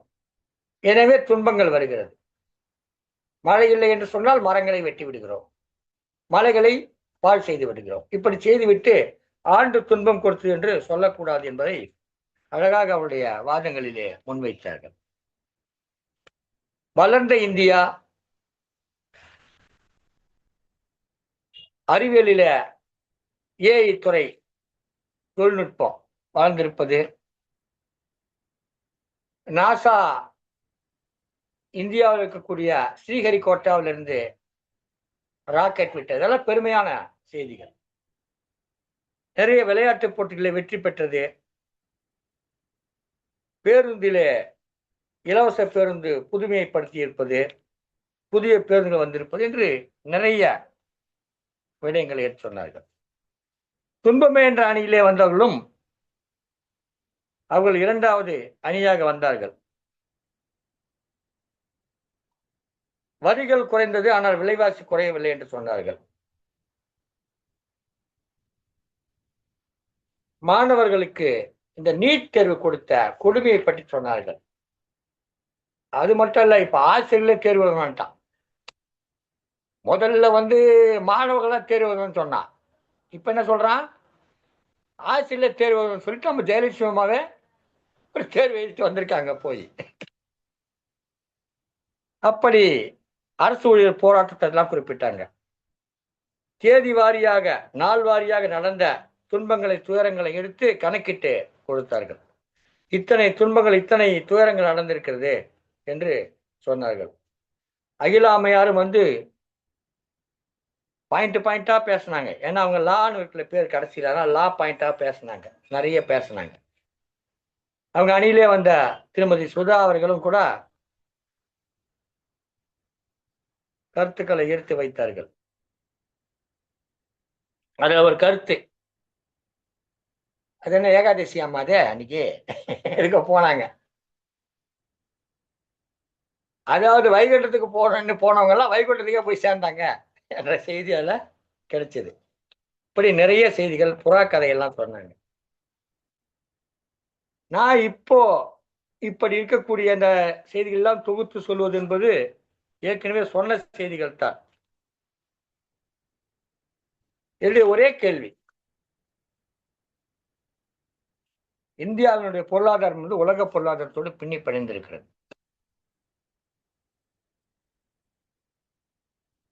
இந்தியாவினுடைய ஜிடிபி என்னவாக இருக்கு என்று பார்க்க வேண்டும்.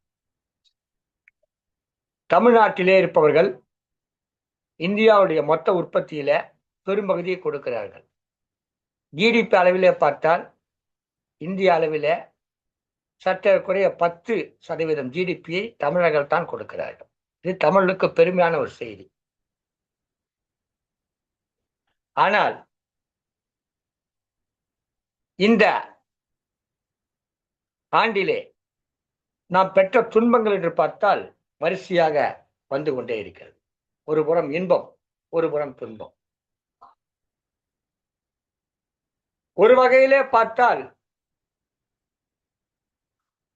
போதும் என்ற மனமே புண் செய்யும் மருந்து என்று சொல்வார்கள். போதும் நினைச்சா எல்லாம் இன்பம் தான், போதல போதல போதலன்னு சொன்னா துன்பம் தான் அப்படின்ற ஒரு வாதம் வைக்கப்பட்டது. அது நியாயமான வாதம் தான். ஆனால் அதற்கு மறுப்பு சொல்லிவிட்டார்கள். மரணத்தை எப்படி போதும் என்று இன்பமாக எடுத்துக்கொள்ள முடியும்? 41 பேர் செத்தார்கள், நல்ல வேலை 45 பேர் சாகவில்லை, 41 பேர் செத்தார்கள், எனவே இன்பமாக எடுத்துக்கொள்ள முடியாது. ஒரே ஒரு விமானம் தான் மோதியது, 10 விமானம் மோதி இருந்தால் என்னவாகி இருக்கும் என்று நினைத்துக் கொள்ள முடியாது. ஒரே ஒரு இடத்தில் தான் துப்பாக்கி சூடு நடந்தது, காஷ்மீரில 26 பேர் தான் செத்தார்கள். ஒருவேளை அவன் இன்னும் கொஞ்சம் சுட்டு 46 பேர் செத்துருந்தா என்ன இருக்கும், அதனால போதும்னு நினைச்சுப்போ அப்படி சொல்ல முடியும். எனவே உயிரிழப்புகளுக்கும் துன்பங்களுக்கும் சொல்ல முடியாது. 2025ஆவது ஆண்டு புயலின் ஆண்டாக இருந்தது என்று ஒரு வாதத்தை முன்வைத்தார். இதெல்லாம் துன்பத்தில் இருந்துச்சு. சரி, தீர்ப்பு என்ன? இப்படியே சொல்லிக்கிட்டு தான் இப்படிதான் முடியுது, இதுக்கெல்லாம் ஒரு முடிவே இல்லையா அப்படின்னு வடிவேல் மாதிரி கேட்கலாம். முடிவு இருக்கு. முடிவை யார் சொன்னது? இன்பமே என்ற அணியினுடைய தலைமை பொறுப்பில் இருந்த அவங்க சொல்றாங்க 25 ஒரு நம்பர் தாங்க, இது ஒரு நம்பர் தாங்க, இது ஒரு நம்பர் தாங்க அப்படி அழகா சொன்னாங்க. நம்பர் தான். அப்போ இந்த நம்பருக்குள்ள அந்த இன்பம் இல்ல, இந்த நம்பருக்குள்ள துன்பம் தான் அதிகமா இருக்கு. எனவே இந்த ஆண்டிலே அது இயற்கை பேரழிவா இருந்தாலும் சரி, விபத்துகளாக இருந்தாலும் சரி, விலைவாசி எந்த அளவுக்கு உயர்ந்திருக்கிறது பாருங்க. நான் சொன்ன தேங்காய் சட்னி கதை பாருங்க. மத கலவரங்கள் வடநாட்டில் மட்டுமே இருந்த மத கலவரம் இன்றைக்கு தமிழ்நாட்டில் திருப்பரங்குன்றத்திலே வந்து விட்டது. இங்கதான் நான் ஏத்துவேன்றான். எங்க ஏத்துனா சாமிக்கு தானே ஏத்துற, சாமிக்கு தானே விளக்கு ஏத்துற, இந்த இடத்துல தான் ஏத்தம் சொல்லி முருகன் சொன்னாரா? இல்ல எந்த கடவுளாக உங்ககிட்ட சொன்னாரா? இந்த இடத்துல ஏத்தம் சொல்லி சொன்னாரா? எந்த கடவுளா சொன்னார்களா? அப்ப இது எதை நோக்கி பயணம்?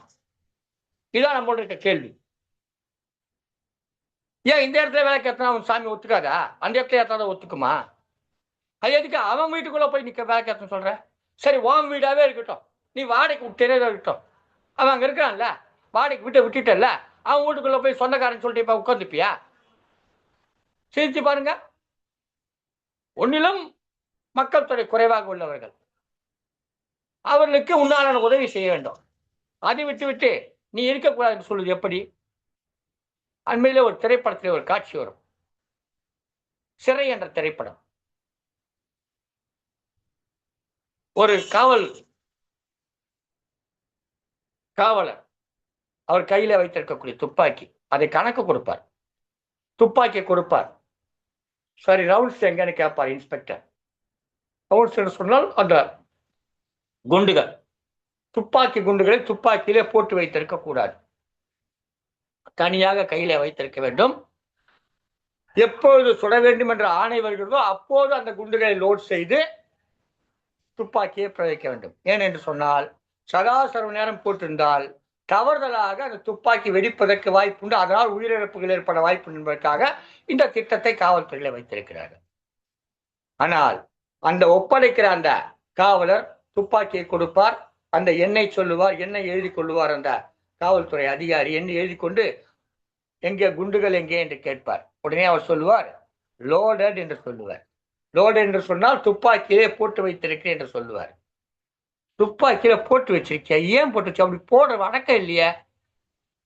சுட வேண்டும் என்று சொன்னால் தான் நீ துப்பாக்கி குண்டு போடணும், அடி என்று சொன்னால் தான் நீ தட்டி எடுக்க வேண்டும், நீ எதுக்கு இது எடுத்து வச்சிருக்கேன்னு கேட்டா அப்போ அவர் சொல்வாரு முஸ்லீம் ஏரியா.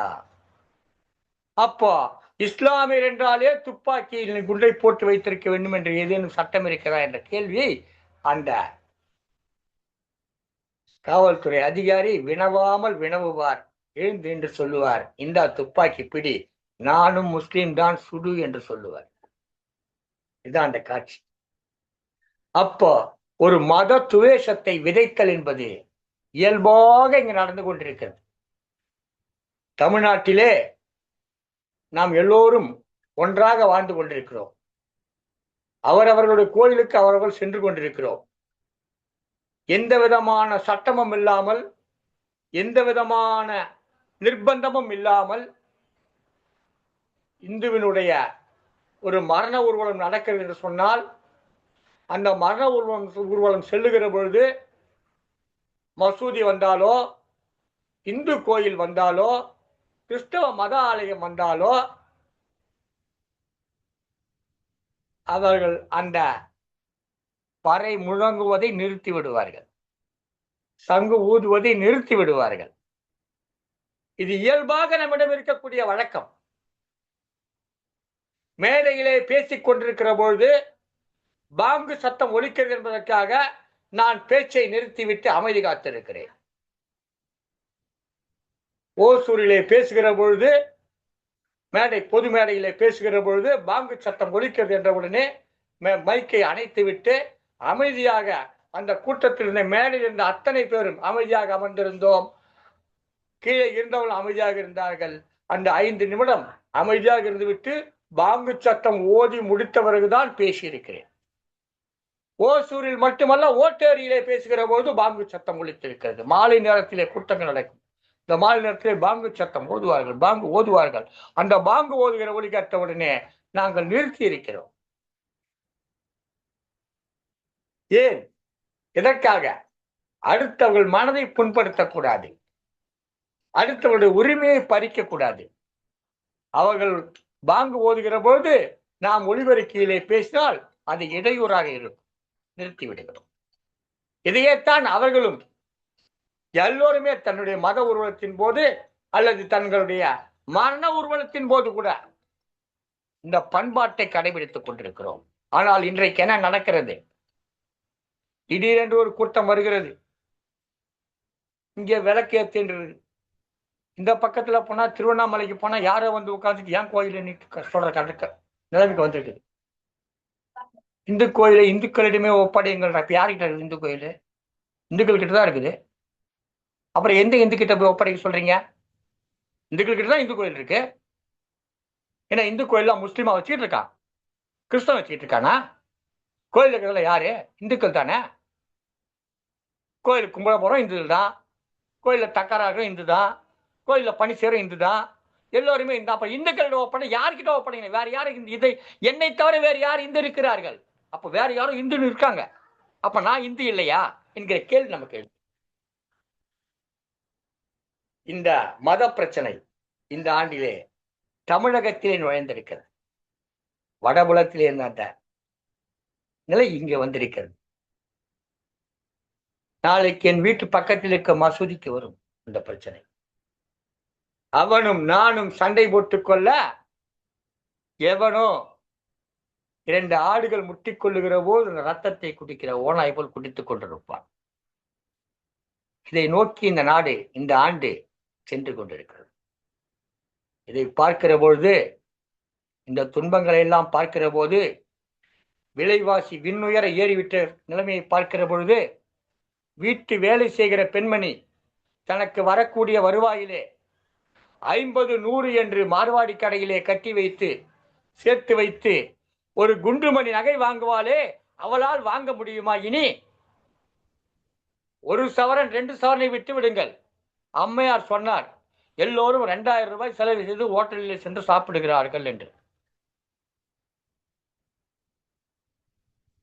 எல்லாரும்னா அப்படியே ஹோட்டல்ல பல நாற்காலிகள் காலியா இருக்கிறது.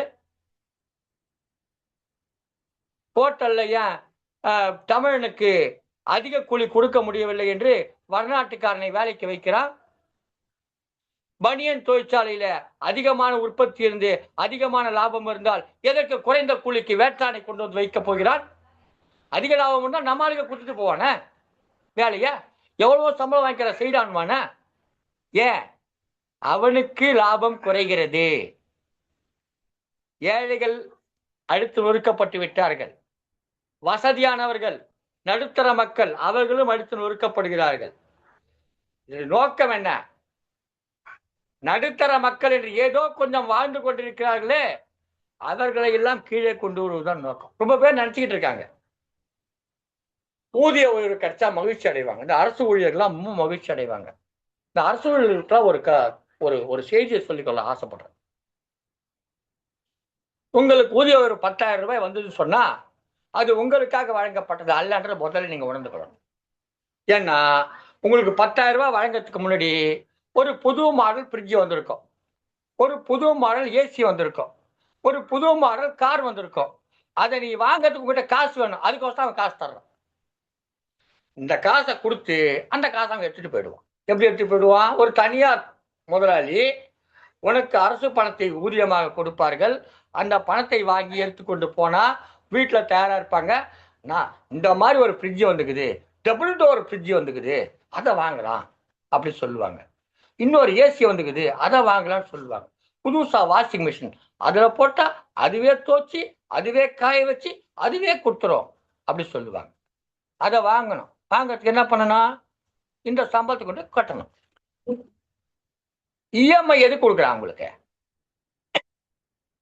நீங்க பொருள் வாங்கணும்னா இல்ல, அவன் பொருள் விற்கல, நல்லா பொருள் அவன் பொருள் விற்கல, அதனால உங்ககிட்ட இஎம்ஐ கொடுத்து எப்படியாவது உங்ககிட்ட இருக்க காசை கொஞ்சம் கொஞ்சமாவது வாங்கிடணும், தன் பொருளை வித்துடணும்னு பார்க்கலாம்.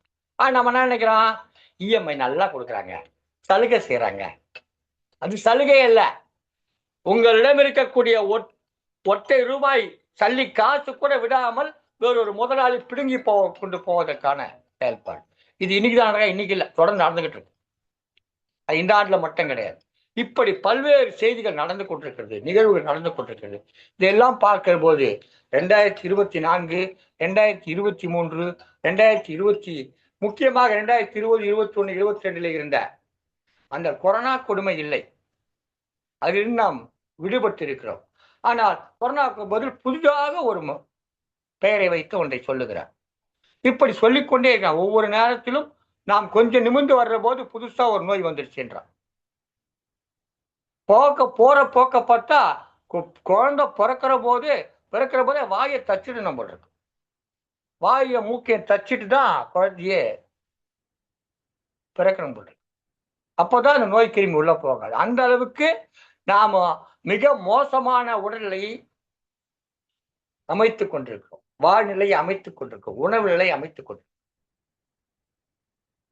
மிக மோசமான சூழலை நோக்கி சென்று கொண்டிருக்கிறோம். அந்த வகையிலே இந்த ஆண்டும் சென்ற ஆண்டு போலவே துன்பப் பயணத்திலேயே சென்றிருக்கிறது, துன்பத்தை நோக்கியே சென்று கொண்டிருக்கிறது என்று சொல்லி இன்பம் இருக்கலாம். அது உணவு முடித்த பிறகு கிடைக்கிற வெற்றிலை பாக்கு போல. உணவே இல்லாதவனுக்கு வெற்றிலை பாக்கு கொடுத்து என்ன செய்வது? அவன் உணவே உண்ணவில்லை, உணவு கிடைக்குமா என்று கைகளை ஏந்தி கொண்டிருக்க இந்த தாம்பூலம் என்று கொடுத்தால் என்ன பயன் இருக்கிறது? உணவை கொடுத்தால் போதும், தாம்பூலம் தேவையில்லை. எங்களுக்கு உணவை கொடுங்கள் என்று கேட்கிறோம், தாம்பூலம் வேண்டாம். நீங்கள் நன்றாக உணவு உண்டு விட்டு தாம்பூலம் சாப்பிடுகிறவர்கள், நாங்கள் உணவே இல்லாமல் தவிக்கிறவர்கள், எங்களுக்கு உணவை தாருங்கள், அது போதும். எங்களை அந்த துன்பத்திலிருந்து விடுவியுங்கள், அது போதும். இந்த ஆண்டு 25 முடிந்து விட்டது.